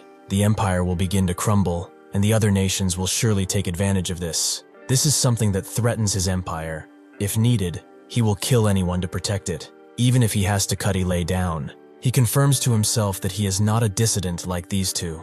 After they travel a bit more, Luca can rest easy, now that they're further away. Lillian already told him that this route is unknown to anyone. They will not be able to easily find it because of its maze-like features. Her father did not report anything, despite having received permission to study the ruins. He had admissions far beyond his capability, especially when he figured out how to activate the fortress, but the Emperor already knew of his cunning personality, and expected this. Luca asks how much further they have to go, with Lillian noting that this will be the last corridor they have to walk down on. She also thanks him, but Luca doesn't need that. He's just repaying a debt to his friend. Next he sees her, she's as good as dead. He also tells Ile to stay safe, if he can. Lillian says that if they can actually leave this place, she's going to the border city. They should meet there if they are forced to split up. She also invites Luca to leave the empire, but he's not at all interested. Ile becomes saddened after hearing about the border city, and Luca is completely exhausted. Deciding to help Ile might have been a foolish, sentimental mistake, but he cannot rest now. He must think of how he will even report this incident. The good news is that the chief centurion holds him in high respect, as he's the only one who can spy on Kinnuan. Ile and Lillian are just two unimportant kids at the end of the day, nothing special. Surely he will not be asked many questions if that's the case. As they approach the final door, Luca tells them to get prepared. If the device is not here, this whole thing is over. Luca pressed the button to open the door, but immediately regrets his decision. A bad feeling immediately overwhelms him. The only thing he knows is that it's coming from the door. He can't see much because of how bright it is, so he focuses on his smelling sense, only to smell fresh blood, a mix of oil and iron shortly following. These are not human smells, meaning that the worst has happened and they have stumbled upon the Imperial Guards. He would have to put his life on the line to even fight one of them, but four at the same time? The worst-case scenario would be them capturing Lillian alive. She is not trained like them, so she would break under some easy torture, and if that happens, everyone will learn of their rebellious actions. He thought he could help them and let them live their lives, but that was all a fantasy. They must assassinate him at once, even if they are suspicious. He must do it, before Ile does something to worsen the situation. His eyes meet with one of the guards, so all of them turn their attention to the door. Luca knows that there are only a few seconds to act, but before he can do anything, Lillian is shot in the head by Ile, killing her instantly. The Imperial Guard demands to know why they fired just now. Ile explains that he just executed a hostage that they had no use for. The Imperial Guard still does not know why he brought a rebel so far. They will both report what happened. Then they will decide if it's the truth or not. Luca looks at Lillian's lifeless corpse as the Imperial Guards approach Ile to question him. The life he dreamed of is over, and he will never be allowed to escape the Empire. Hylas congratulates Luca upon his return. Kodrak himself rated him highly. He praised his combat skills. He even called him the best he has worked with as his platoon leader. The only downside he pointed out was that his ability to trust his subordinates was lacking, but that can be learned easily, especially from Kinnuan. The reports also mention that they waited until Lillian led them to the deepest part of the tunnel before killing her. Is there a reason for her to guide them so far? Luca knows that the time has come, so with a deep breath he begins explaining. He and Ile had planned to stop the escape of the rebels by taking over the teleportation device, so they naturally believed Lillian was the best choice of hostage, given that she could not do anything against them. Hylas understands that, but he has one question about his relationship with Lillian, but not just him. Ile also had strong connections to her. Luca trembles, but his voice remains steady. Neither of them is foolish enough to ruin the mission over such a thing. He should know that better than anyone after all. If he's honest, he also wanted to give Lillian some hope, that she would be spared if she assisted them. They believed that at least she should die with that in mind. Hyla sternly looks at him, Luca praying that he bought it, and he indeed has. He must be tired after such an ordeal. They should leave it at that. Before he leaves, however, he would like to note that the Ramones family had some expert soldiers, judging by how they wiped Ilei's platoon just like one of their soldiers. Luca knows he's not supposed to be surprised by this. He already mentioned everything in the report, that the platoon was ambushed while in pursuit. Is this some type of test? He turns around with his heart beating even faster, and says that if it was him, he would have killed everyone before his platoon could even get injured. So the top seat of their crop is basically his. Hillian agrees. He expects great things from him after all. On his way back to the capital, Luca immediately fell asleep, which is only natural, considering he has spent days without any time to relax. The things he experienced continued to replay in his mind. Ilei, Lillian, the entire arcane fortress, and even the border city, the place Lillian wanted to go to. In the end, she died before she could even take a step outside of the Empire, and at the hands of her only friend, who she must have considered some kind of knight in shining armor. At the time, he could not bear to look at Ilei's face. He knew that he only did this because he was there. Otherwise, he would have probably died with her. He would like to apologize to them, but in the end, his goal has been achieved. He was able to save his friend, so this much is good enough. After returning to the capital, they took a long rest, and after that, they were awarded medals of honor based on their achievements. The medal in particular is the 7th rank crossword. Out of everyone, only he and Ilei received these prestigious pieces of metal. Ilei finds it ironic that he gets rewarded like this, and Luca admits that he never expected him to kill Lillian. He thought that at least he would try to attack the Imperial Guards, even if without any chance of victory. Ilei confirms that he would have if he wasn't there, but at least his family is happy for this medal. Even though they interacted with the Ramones family often, Luca advises him to quit. Being a soldier really isn't for him. This assessment is only natural. He literally killed his own men to serve his own emotions. The soldiers died for one man's stupid young love. Ilei would if he could, but it's never that easy, as his family wants him to be an Imperial Guard, no matter what it takes. Honestly, he would rather have been killed back then. At least he would have died a human. Luca is ticked off by this statement, and punches him hard in the gut, making the metal fall to the ground. He should watch his damn mouth with these things next time.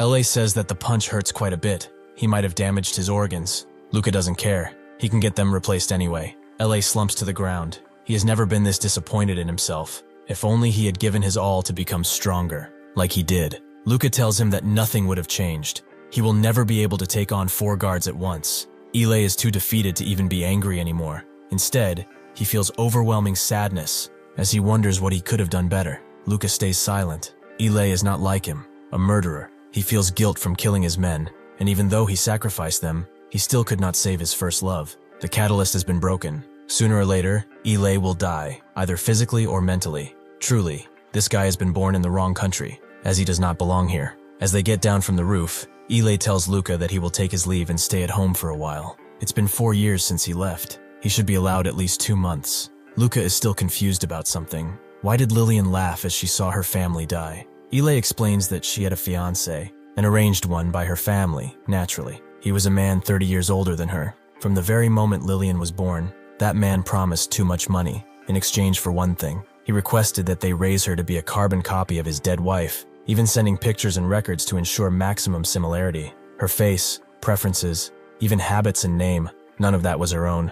She was basically a living puppet. That was why she was so knowledgeable about Balato as well. Luca is disgusted, but this is what happens when desires meet with the power of cash. She has been abused since birth, Claude being the only one who gave her even a little sympathy. Luca now gets why Claude tried to set him up with her, which makes Ilei laugh. It was actually he and Lillian who set that up, as he told Claude he was the bastard child of the chief centurion. Luca wants to curse him, but then asks if Claude really bought that. Ilei says that it's not hard. Everyone knows how the chief centurion treats him. It would also explain why someone like him from an orphanage managed to become an Imperial Guard trainee. Since he is from the Custoria family, Claude thought that if they got married, then she would get off scot-free from that other deal. Luca doesn't even know what to say anymore. This is just wrong. Ilei is his best friend, but not a good man in the slightest, as he will deceive others if need be. He went ahead and killed his squad after all. As ironic as this all is though, he still trusts him, even after all that he has done. Besides this, Luca periodically visited Kinuan. He had to monitor him after all, and he was aware of this. He congratulates him on his medal, but Luca says that everyone gets something like this eventually.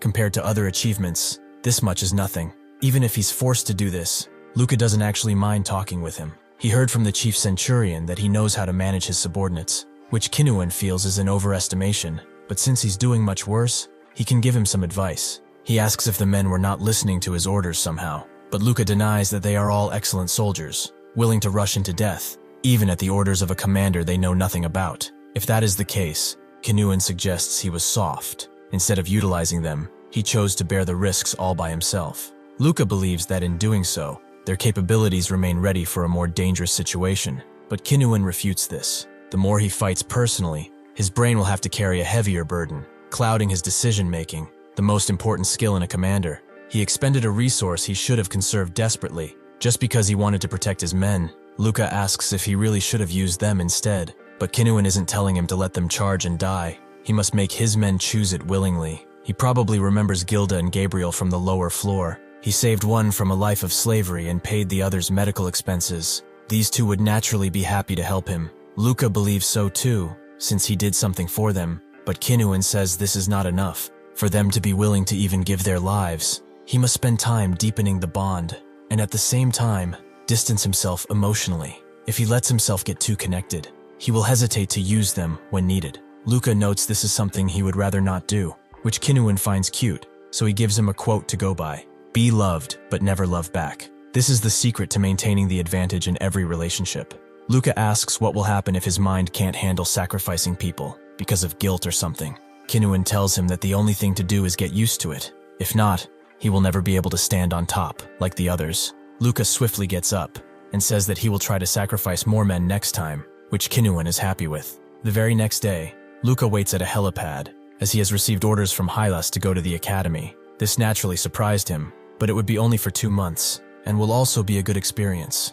Luca thought he was exempt, but Hylas noted that they send their best first, and since Ilay refused, he's going alone. He never truly experienced what noble society is like. That won't do in this world. Not if he truly wants to become a part of the Kushtorians. Luca accepted to go since that's what he's thinking, so Hylas assigned him a guide, one that he bets he will like. The transport vehicle soon arrives, and the door opens to reveal his guide, a girl with dark hair. Upon entering, Luca sits down and introduces himself, but she tells him that there's no need to introduce himself. She already knows everything about him. Luca sees her aggressive and arrogant demeanor, combined with the fact that she's got a body that is barely mechanized, makes him think that she's a noble. Luca explains that he's here on the orders of the chief centurion. He wants to know how long it will take to reach the academy, but he wants to confirm if she's really the guide he sent. She asks what her answer will change, making Luca want to throw her out of the vehicle. He really hates nobles. But it's fine. She already knows she's a lady of the Custoria family. She is surprised and asks how he found out. Luca used simple deduction. Few can afford to voice their discontent against the orders of a chief centurion after all. She asks if he really wasn't informed of her identity before that. Luca, knowing that she won't believe anything he says, tells her that she should ask her father. This woman is likely Hylas's daughter. Sending her means that he intends to uphold his end of the bargain and adopt him into the Custoria family. Luca Custoria does have a pretty nice ring to it. She finally relents and confirms that she did get sent here by her father. She's Giselle, but he should never act like he's a smartass. It irritates her. Luca can now see that Lillian was a saint compared to others, and apologizes for offending her. However, why does he need to bend over to these people? He didn't survive hell just to kiss some noble ass. He accepted this mission precisely because he wanted to escape this life. He's sure Hylas will understand, so he drops the fakeness. He would rather beat himself to death than suck up to someone who hates him. They should just do what they were ordered to. She will guide, he will follow. Giselle is ticked off, but lets it go, as she doesn't want to stoop to his level. Just from this encounter, Luca can guess that this will be more annoying to deal with than anything. After they land, Giselle begins guiding him to the dormitory where he will be staying. After they walk some more steps, they stumble upon a statue of the emperor, the father of their nation, Dinokrathia. Before the statue can smile, Luca looks around, taking in the sight of the Krathia Academy, something which he has only seen in the media. Everyone looks at him as he steps closer, and Giselle explains that their uniforms are violet with a tinge of black. Luca sees someone bullying a commoner, more specifically the implants he has, a waste on someone so useless. Giselle asks what he's waiting for. Does he not have a pair of colorable clothes? Luca tells her that trainees have no use for fashion, making her shocked. How can he be so unprepared? As she regrets guiding him, Luca smiles, as he did not expect to see her get flustered over the color of some clothes. He apologizes for his transgression, but suddenly, someone recognizes Luca from behind, that someone being Felix, another trainee. He thought that he would skip this too since Alay isn't coming. He greets Giselle. They have met before,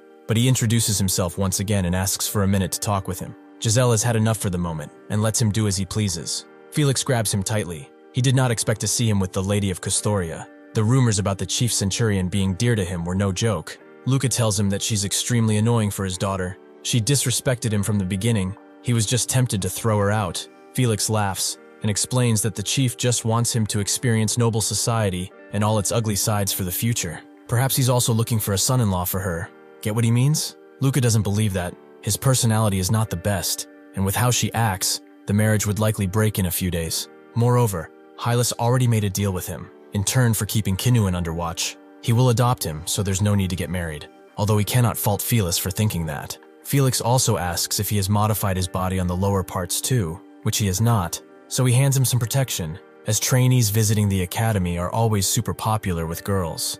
Luca pockets the protection, and is glad Felix informed him on such necessary things for living in the academy. He has a feeling they will become quite good friends. One thing Felix also told him about was the dormitory. Basically, it's where talented kids from the lower sectors like him and kids of low-tier noble families stay at. This is the best they can get after all. Luca is disappointed but not surprised to see that the class system exists even in the academy, but it probably would not be fun otherwise. He will just have to rise through the ranks like usual. Upon arriving in his room, however, he is surprised by the quality of the place and immediately boots his assistant robot out to take it in. He did not expect for lower-class people to stay in such good rooms. No wonder this is the best academy. It's where the talented who are not fit for the military end up after all. He sits down on his comfortable sofa and closes his eyes. Giselle showed him to the dorm and explained that when classes are over, the head of the dormitory will come to lead him to his room. She also gave him her personal number if anything happens, but Luca thought she hated him. Giselle explained that she was just carrying out her duty, making Luca think that she's not a spoiled brat after all, but that he likely will not need to. She was fine with that, but gave him a little warning, for his sake. He really should not get too close to the head of the dormitory. Despite appearances, she's completely and utterly demented. Suddenly, someone knocks at his door. That someone being none other than the head of the dormitory, Barbara. Luca introduces himself and she greets him. She comes right quick after her classes. She hopes he did not wait long. Luca analyzes her, seeing her tattered cuffs and clothes, and no last name, meaning that she's of lower class. Luca doesn't get any demented vibe from her. Perhaps Giselle just hates commoners. He says that he just arrived, and she asks how to address him, as he's amazing, for him to become an Imperial Guard trainee despite his background. Luca says that his name is just fine, but what she said can be applied to her too. She's the head of the dormitory. Not an easy position to obtain if he would guess. He can only think of the mountains she had to move to get to this position. He feels a similarity to her. She asks him to follow, as she will give him a rundown of the dorm.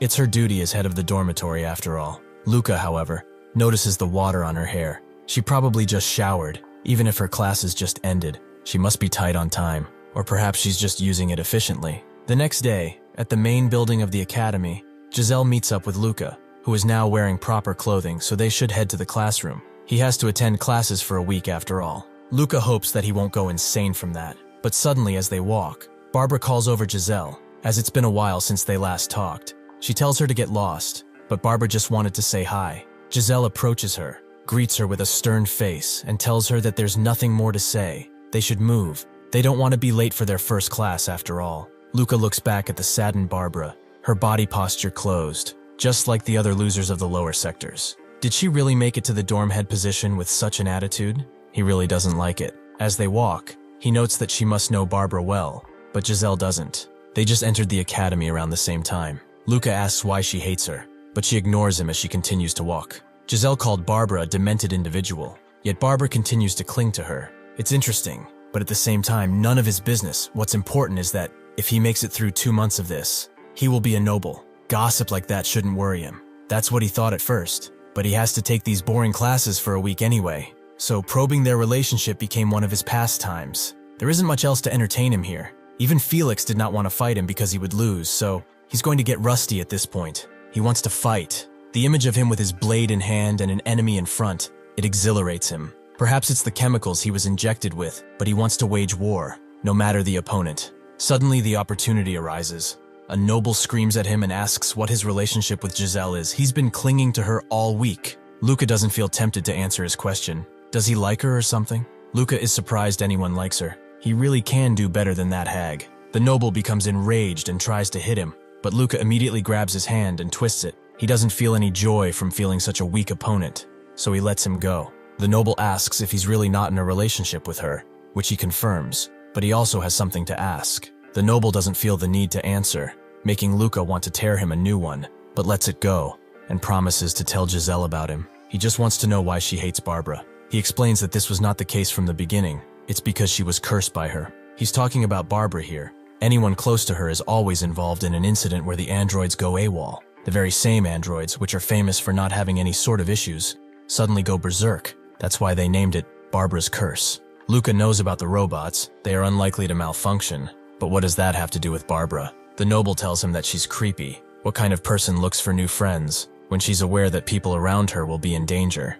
That's why everyone is mean to her. That's why she's the dormitory head, as it's a position with no benefits and tons of work. Luca now understands why she's head, and to prove his other point, the noble tells him to look. Some girls begin to bully her very close, throwing water on her head, but they feel generous. They will wash her clothes, so she has to strip now. Barbara refuses, as she will just go into the changing room. But the main bully is surprised she has the gall of refusing their kindness. She will do as she is told, because she was told. Okay? With hesitation, Barbara begins to undress, and now Luca understands. The same thing probably happened on that day when she gave him the tour. She didn't wash, she just had water poured on her head. She's in luck, however, as he's in the mood to create some chaos. He throws the knife at the bully, making her drop the cup, and tells them to buzz off. She asks if he knows who he just messed with, but Luca doesn't care if they are women. His fists of justice are unisex. This makes the bullies leave, and the drenched Barbara thanks him. Luca gives her a sinister grin, wondering if he will get attacked by androids from now on.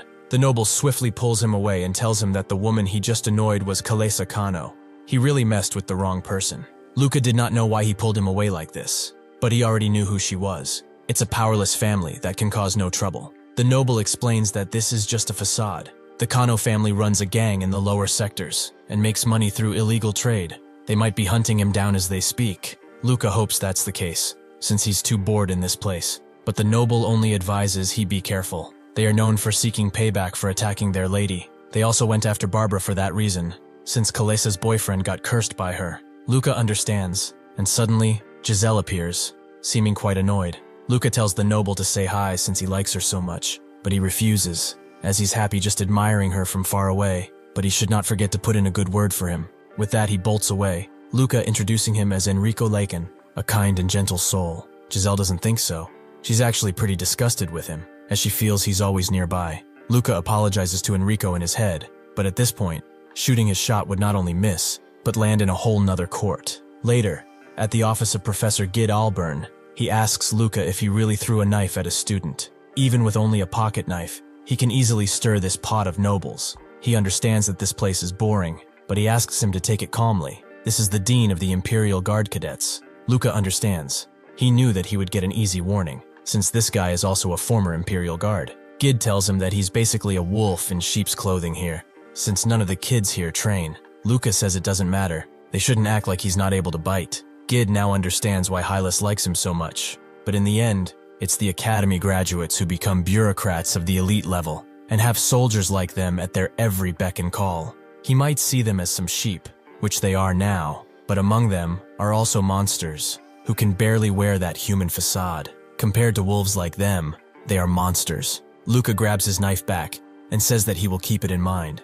As he walks away, he thinks that he's not after some mere monsters. He's after the curse of a witch. Intentionally, he winds up alone in the path behind the gym. Curfew has long passed, and news that he intervened with Barbara has spread, and if the rumors are true, the androids will go ballistic and try to attack him. Suddenly, someone appears behind him. Not an android, but some small fry. He asks what they are here for, so the group leader tells him that Kalesa just wanted to send her regards. It's their rule to send out greetings like this. He won't report to his superiors that he got beaten to a pulp by a couple of students, right? After all, he's one amazing Imperial Guard cadet. Luca can't believe this killjoy. Does he truly think he can even scratch him? The leader provides him with an opportunity. Their lady is gracious, so if he goes to her now, on his knees and apologizes. She will forgive him.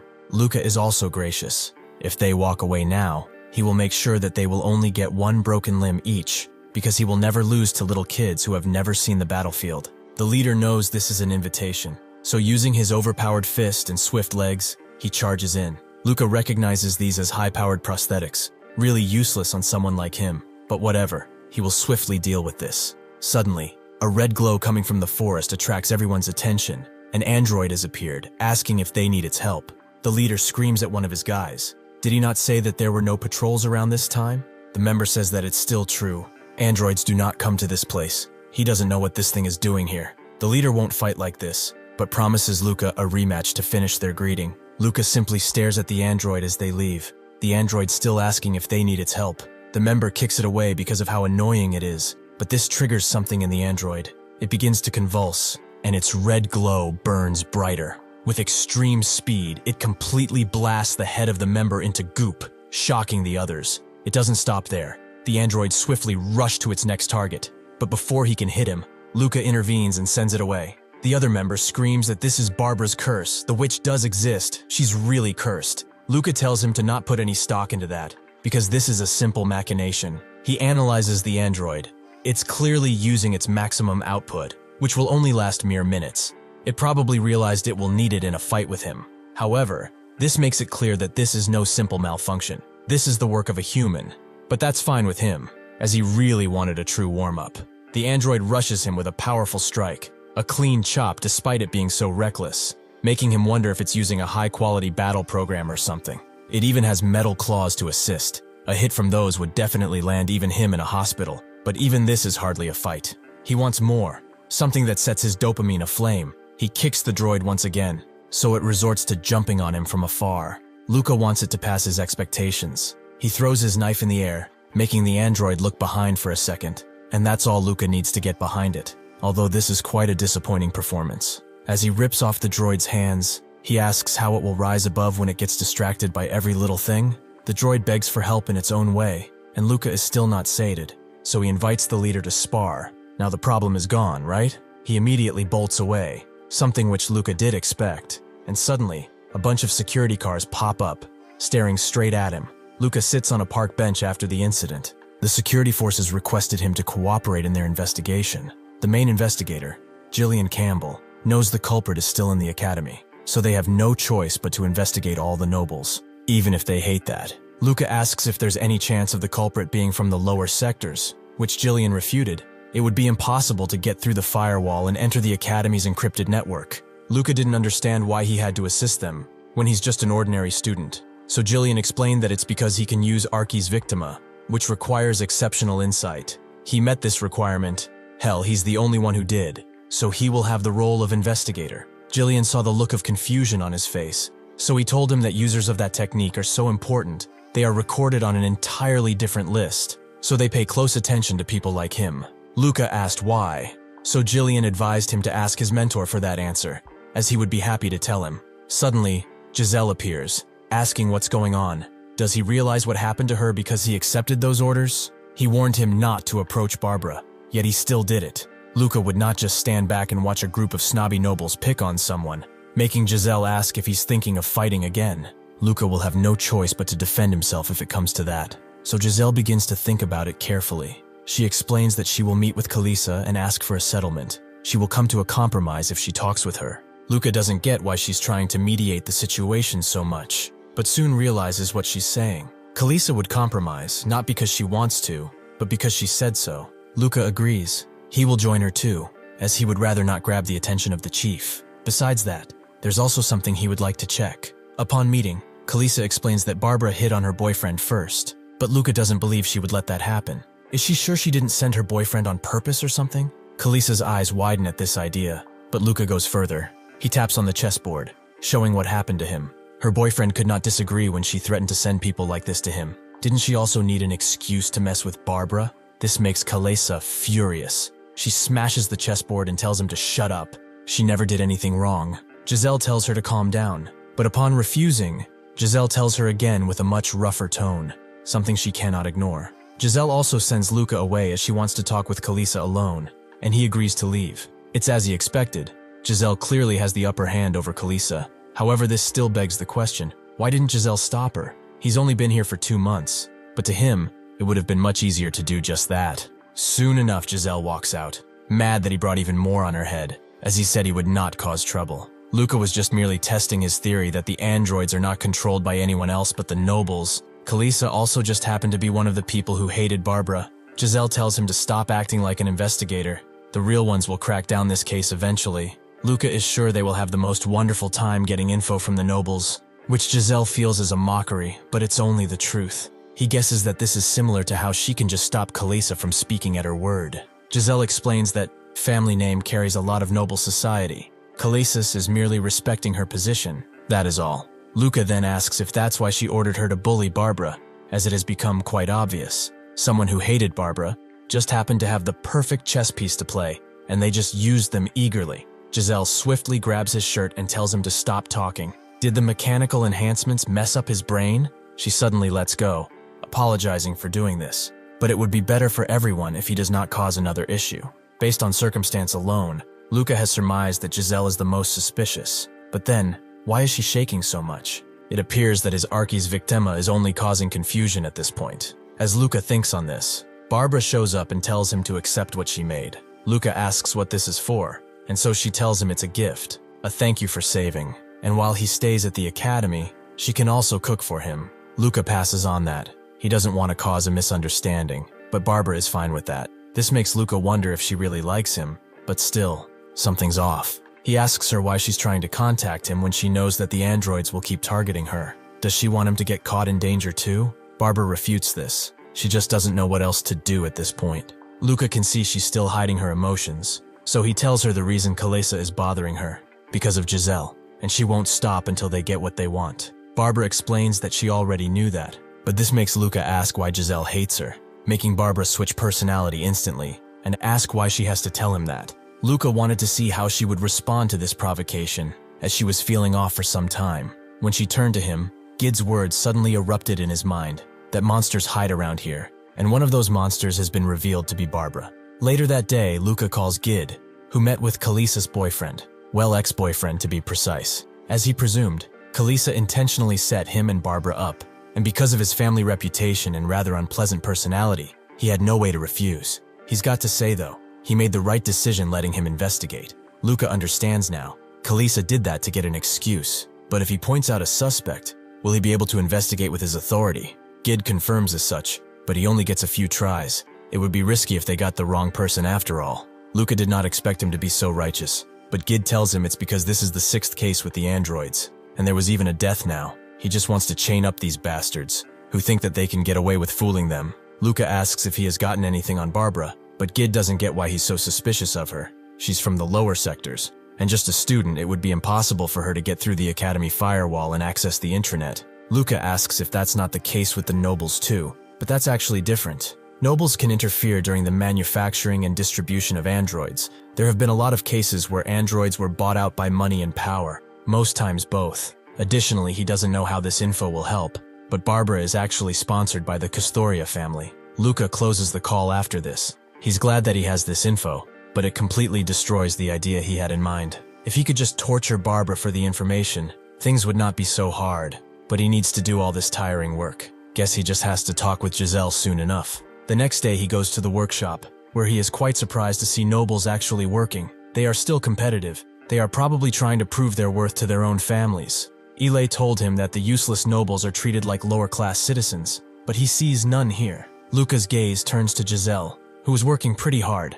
Not bad for someone he wanted to throw out before. After finishing her work, she asks Luca what he wants, but he tells Giselle he only wanted to see her, making her spit out what she was drinking. She asks if he's fully gone insane, but Luca notes she was the one who said that his mind was damaged. Giselle doesn't have time for him, so he should get to the point already. Luca looks around and tells her that from now on, she should not hide anything from him. He has officially been requested to assist in the investigation, so she can't refuse. Giselle doesn't like to say this, but he should not forget who her father is. Luca tells her he doesn't care. He found out her family is sponsoring Barbara. Is that why she wants to get her out of the academy, perhaps? Also, the chief centurion could care less about such things. Giselle reasons that being the second victim of her curse is enough reason to hate her. They were friends until then. Luca finds that weird, If they were friends, why did she not try to stop the curse? Giselle just says that she wasn't close to her. So what would have been the point? Luca tells her that the security forces see the outburst of the android incident as clear ill intent, and now she's the top suspect. Giselle becomes furious. How can it be so when she was a victim too? Luca suggests that this is a common tactic for the culprit of a crime to hide themselves as a victim, and she has all the tools needed to do it: family, knowledge, and ability. Giselle can't believe this. She can't believe him, but she will warn him to let go of this now. Luca advises her to calm down. He doesn't actually suspect her, so if she knows anything, she better tell him now. Suddenly, someone appears at the door, surprising even Luca. It's Barbara, who is actually looking for Luca. He wasn't where he usually sits, so she was worried. Luca is now in high alert. How did she locate him? And how couldn't he sense her coming? Now he sees it too, her rather cheery attitude even though she's being bullied, and in front of Giselle, who is supposed to be orchestrating the charade. He only needs 10 minutes.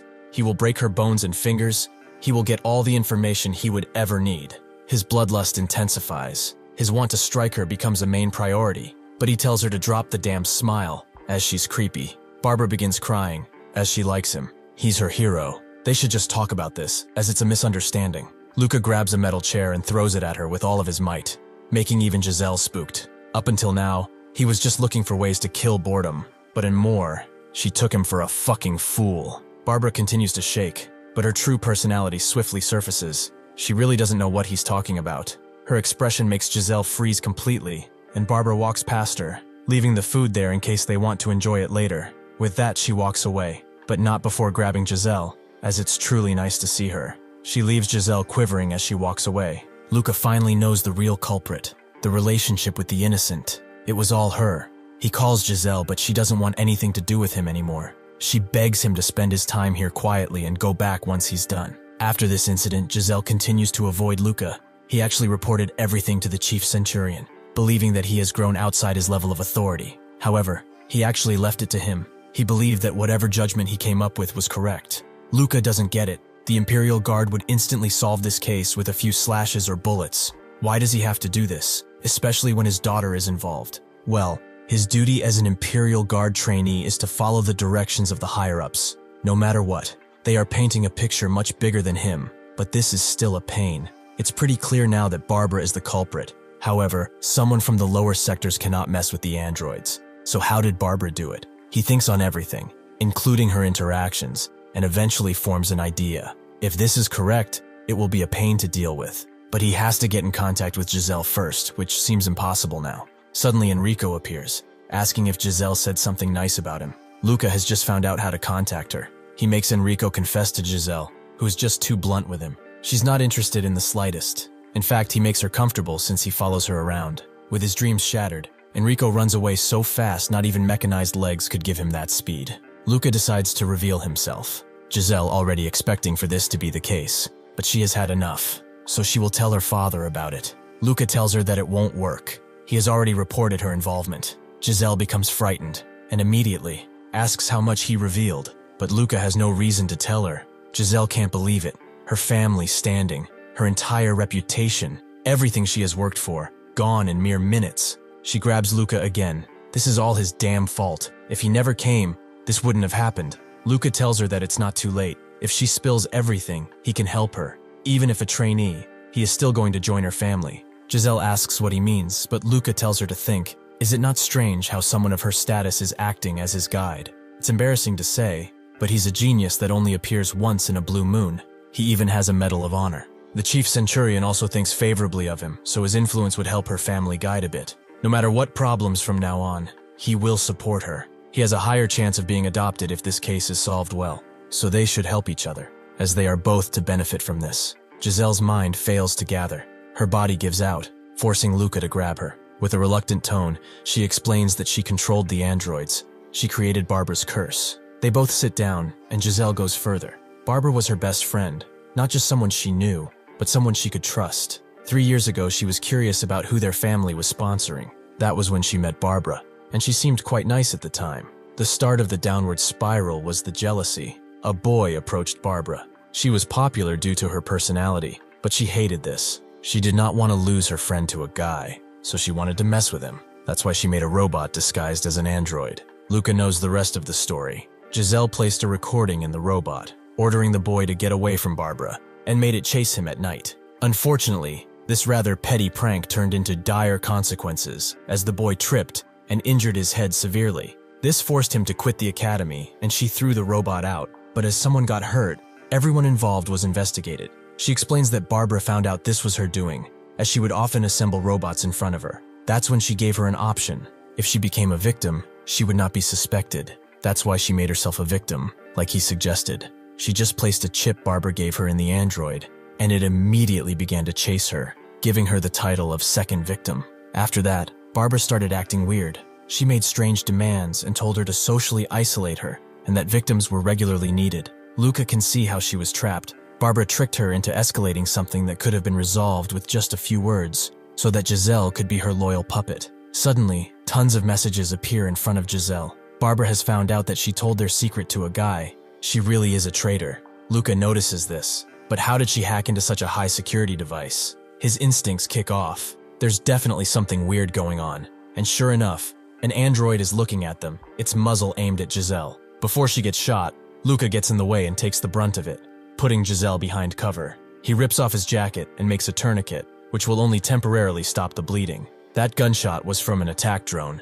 He can take care of one easily, but this could worsen his wounds, and all that he has now is a pocket knife. Since it has a silencer, nobody will come and help. This is the last drop. After he's done with Barbara, forensics will not be able to find out who she is from her mangled appearance. Giselle looks at him and wonders if Imperial guards really don't feel any pain, but he confirms as such. This stings like hell. The drone continues its assault, and Luca only wants to locate its position. If he has that, it's over. He looks at Giselle and asks if she has a mirror on her. Sure enough, she does, allowing Luca to see the drone before it sees him and jumps in, throwing his knife directly into its main body, causing the drone to spiral out of control and explode. Suddenly, however, Luca's device stops working, so he asks Giselle if hers is working. She denies it, and neither the intranet nor the internet channels are working. Barbara begins speaking in her ear. She tried to protect her. How dare she betray her? She also loves Luca even more, so she hopes that she can despise her lots. Luca grabs Giselle's arm and manually shuts down her device, as there's no point in listening to that crazy woman. He thinks of explaining it to her, but there's no point in doing that now. First, they have to get somewhere safe, and it seems like someone is waiting for them. Felix tells someone that he just arrived at the location until Luca signals him that they are here, which he is glad to see. Luca asks if these are orders from above, which Felix confirms. He's getting his special treatment again. He did not hear anything about this operation at all. Luca confirms that he wasn't either, and Giselle asks if this is really all part of her father's plan.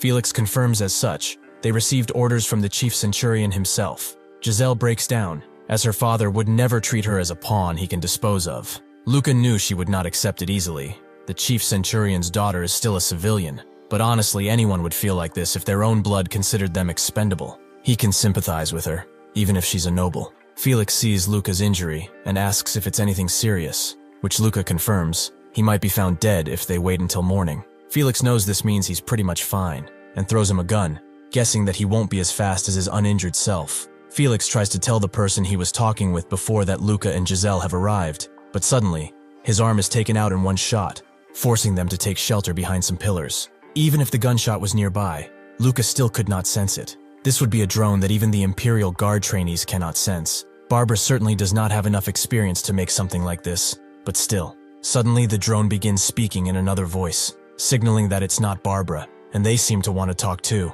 If they were aiming for his head, he would have been dead up until now. As Luca asks if they know who he is, Felix slips away unnoticed. The drone naturally does. They're both from the Imperial Guard. Some trainees, anyway. They don't have much time, so they will get to the point. The only thing they want is Giselle Custoria. Luca asks their purpose. Do they want to ransom her off or something? The drone explains that the princess wishes to have that girl. It's not his thing to do it this way, but she really won't budge. He was hoping that at least they would be able to understand, but it does not seem to be the case. Luca peeks around, fearing the worst, and sure enough, Felix is dead, at the hands of an almost invisible person who is wearing a specialized combat armor suit. It's one that can disguise a person completely. It's no wonder they were not able to sense it. This might be rougher than he expected, and he still has Giselle to worry about. He grabs her arm and tells her that when he gives the signal, she will make a run for it. She tries to say something, but he shuts her up. As there's no time for arguments, she will do as he says. He counts up to 3, and she bolts, allowing him to peek once again. Luca tries to shoot the person, but they expertly dodges the bullets, leaving a shadow behind. The person notes that it will deeply hurt him if he has to kill 2 of his juniors, surprising Luca, which the person sees. He launches himself behind him and kicks him away, noting that he will die if he doesn't pay attention. Luca now recognizes the person as a former Imperial Guard. No wonder they are so exceptionally skilled, but he also did not expect to get distracted by nonsense when he should have been focusing on combat alone. He notices that he's still aiming for him. He probably thinks that he has enough time to capture Giselle after killing him, and if he keeps fighting head-on, that will certainly happen. He must find some other way to counter him. He must focus. Luca begins using the full capacity of his brain to scan the entire area for potential advantages and sees Felix's sword, so he throws away his gun into the blade to grab it, slashing all the while in one swift movement. The person is impressed that he hit the sword without even looking. Perhaps he's an Archi's method user? Luca gets spooked from hearing this, allowing the person to kick him away once again. It would be a waste to kill someone who can use that method, and he was planning to toy with him too, but things have become serious now. Luca feels his aura change, but wonders why the Archi's combat method even matters to him. More importantly, does he even have a chance? Did Giselle make it out alive?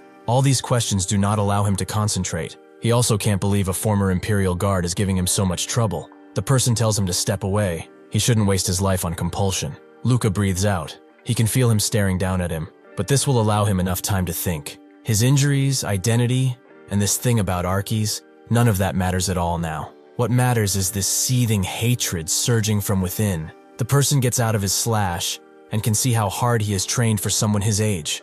Is he really willing to throw away all of that for the Empire? With his wound still bleeding, Luca continues to strike, but the person wonders, does he really think that he can't kill him? Luca tells him that the Empire is another different thing. He just can't stand that irritating attitude of his. The person laughs, as his rebellious personality really does not belong in the Empire. He is sure they will eventually meet again, so they should exchange names at least. He's Rick Kaiser, a Republican. Luca asks if he's in one of those rebellions, but Rick would prefer being associated with the resistance. Luca apologizes, but he cannot understand him under all that barking. Rick tells him to be careful.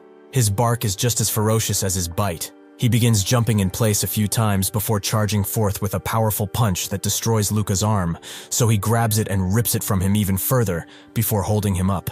This is his last chance now. He better grovel for his life. Luca smiles and spits on his mask. Rick enjoys that feisty attitude. If he survives this, he should give Kinuan his regards and tell him that Rick Kaiser is doing very well. The last thing Luca hears is the snap of his own neck, a feeling one does not experience every day. At the Imperial Troops Hospital located in the capital, Felix tries to move his neck, but it hurts like hell. Luca says that it's natural, so he should stop trying to move it. Felix's brain was damaged severely, and help for his broken neck came too late. He was the lucky one here. Right after the intruder got him, 4 Imperial Guards and Giselle came to his rescue. If they had not administered first aid right there, he wouldn't be here to tell the tale. Hylas arrives in their room and tells Luca to stay seated as he sees him getting up. He sits down and looks at Felix, making Luca report that he performed his duties until the end. Hylas understands, but he wants to hear his report. Luca tells him everything he knows, and Hylas knows about this Rick Kaiser. His real name is actually Rick Silva Nunez,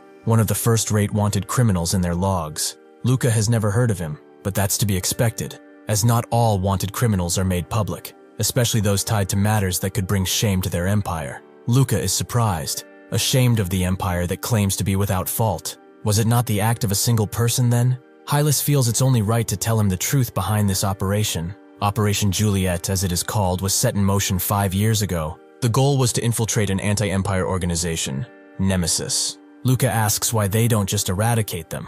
So Hylas explains that their decentralized structure makes it so they are impossible to wipe out through conventional means. No matter how many they kill, they keep multiplying like cockroaches. They need to aim for the head. Luca asks if this plan failed since Rick was not captured, but Hylas confirms it as a success. They successfully planted a spy at the core of Nemesis. Barbara is that spy. They recruited her for her hacking skills. Their efforts to ensure Nemesis recognized her paid off, though he personally had no idea she was so demented. Luca can't stand the fact that she's on their side. But what about the people who suffered because of this? Felix with his damaged brain, Zelian who wasted time chasing after a non-existing culprit, and his own damn daughter, who was tormented for ages by her. Were they all just pawns to be toyed with? He asks if Giselle knows, But Hylas confirms that she was, and still is clueless, and it's better for her that way. He understands why he's telling him all this, right? Luca believes that he is to be eliminated, silenced, without accomplishing a thing. However,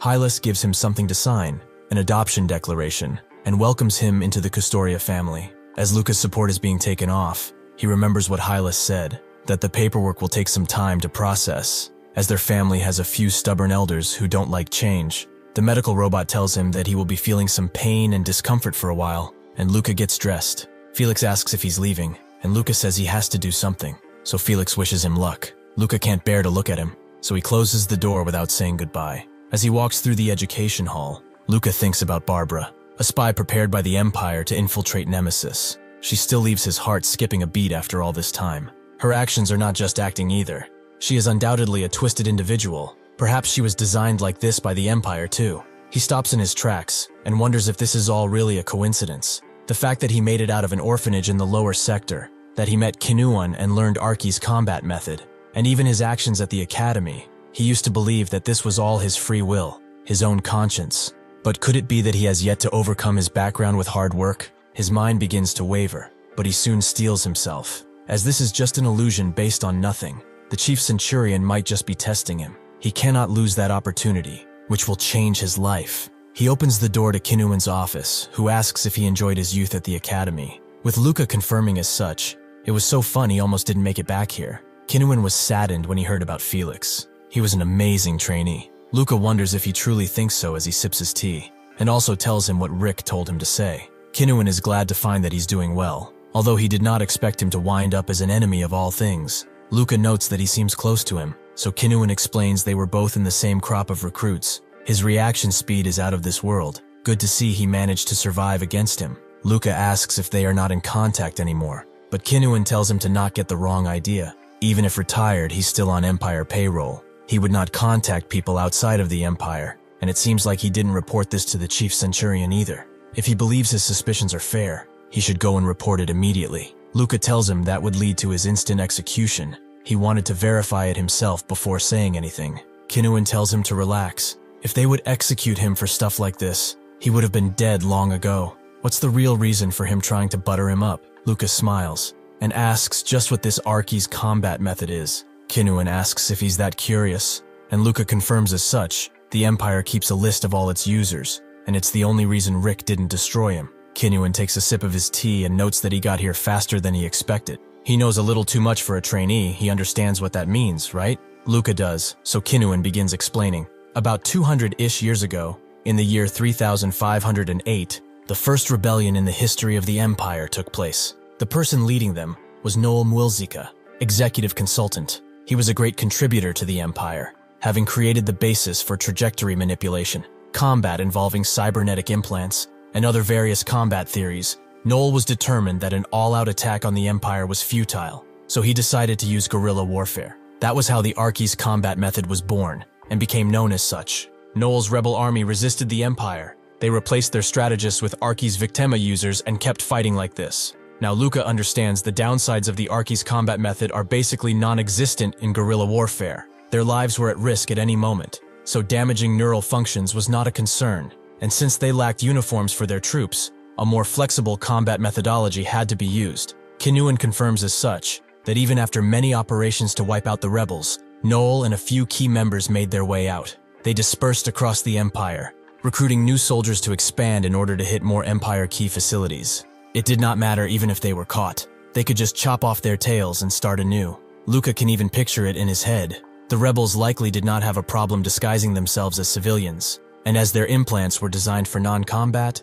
nobody would know they were rebels. However, Arki's Victima users can perform combat without good cybernetics. They would easily make their way through any inspection. That must be why Rick allowed him to live, and now he knows why the Empire keeps a list of Arki's users. Luca asks how the Empire dealt with the rebels, so Kinuan tells him they killed anyone suspicious. There was no time to distinguish between friend or foe. There were more than a few regions that were utterly destroyed by this massacre. Even users of Arki's Victima could not survive. That was how the rebellion became suppressed. Luca asks if this is hidden by the Empire, and while not hiding it specifically, Kinuan confirms that they don't show it either. If one is not interested, they would not find out. Luca understands the treason of Noel Mwilzika, a key contributor to the Empire, the massacres of the Empire, and an instructor of the Imperial Guard well-versed in the methodology of these rebels. He asks just to confirm if the reason the Chief Centurion sent him here is because he believes he might still have relationships with rebels. Kinuan claps to congratulate him. If he successfully finds any evidence that he is in fact contacting Nemesis,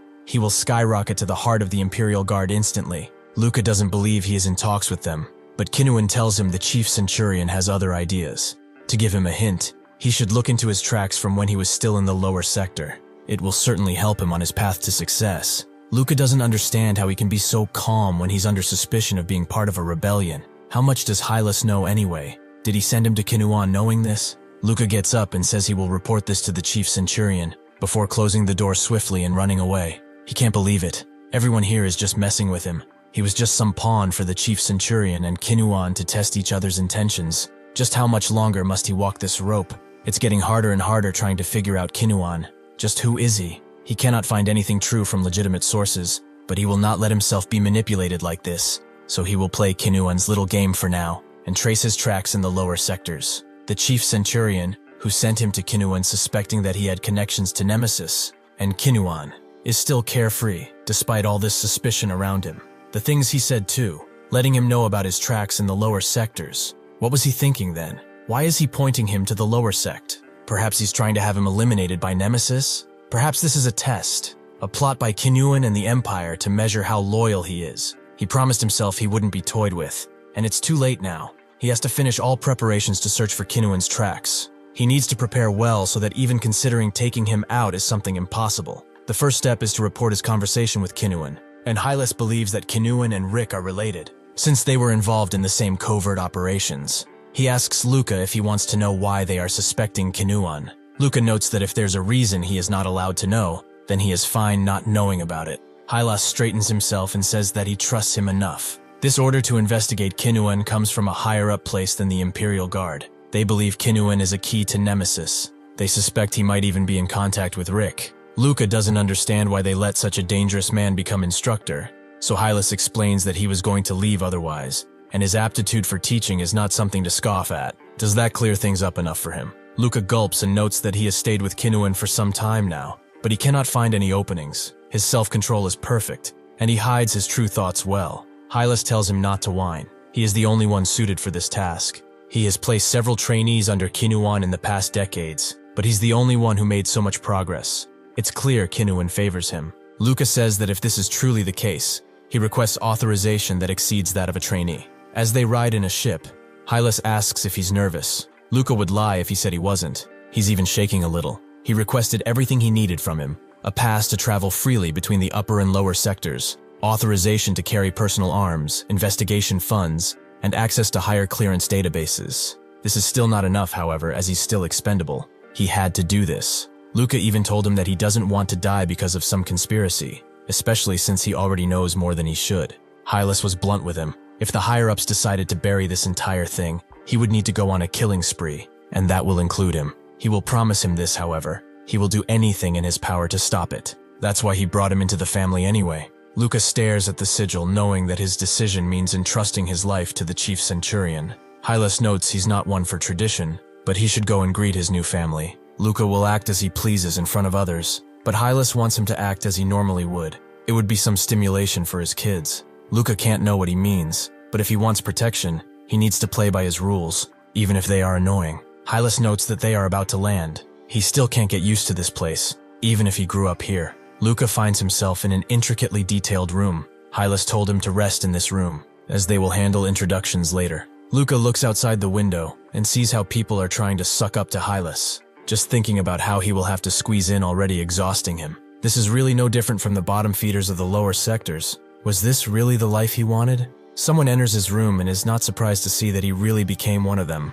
It's none other than Giselle, who apologizes for how she acted the other day. It was pretty overwhelming, and it was really unacceptable for a member of Custoria to act like this. Luca tells her it's fine. Civilians being in distress in such situations is normal. She also visited Felix, but he could not recognize her. Luca tells her to not feel guilty. He was just performing his duties as an Imperial Guard after all. Giselle asks if he's trying to comfort her, but Luca is not that sentimental. That was just a fact. Giselle notes he's like a blue flame, and she knows he will burn brighter than anyone else. Does he also remember what he told her back then? that he would support her if he became a part of this family. He wasn't lying, and he thinks that she understands enough for them to bargain. Since she wants to repay him, she will share some information, as her father probably did not tell him much. The two people he has to be wary of are her brothers, the first and the second, who probably feel pressured by his arrival. Luca wonders how, as he's just an adopted boy, but Giselle says that their family is one of the soldiers, with both her brothers having flaws to be the next head of the family, while he, on the other hand, fits those criteria perfectly. He's an elite soldier, and even if not the same blood, they will perceive him as a threat. Luca understands their weariness. He could definitely take their place. But what about her? Is she not interested in becoming the next family head? She does not feel obligated to answer. Even if she doesn't want to, she will not just wait for someone to stomp her out. Luca tells her to not care for the aftermath. If opportunity knocks, she better open the door. That's his advice as her brother. Giselle is surprised and begins to laugh. But if that day comes, can she count on his support? Luca promised as such, as long as she does not stand against him. They shake hands, and she wishes him luck as her brother. But that will be the last time she says that. Luca is glad, as it sounds pretty corny. Next, they go to the dining hall, where Luca sees all the family members. Joel, the second son, Nikolaos, the eldest son, and the head of the family's wife, Ava. She is glad to finally see him, as she has heard so much about him. Luca knows she doesn't like him, but this is only natural. She tells him to have a seat, and Giselle whispers that he should not give her a reason to jab at him, as Hylas is not the type of man to shield him. Speaking of the wolf, he presents himself too, as it is time for them to eat. Thank you for watching. See you next time.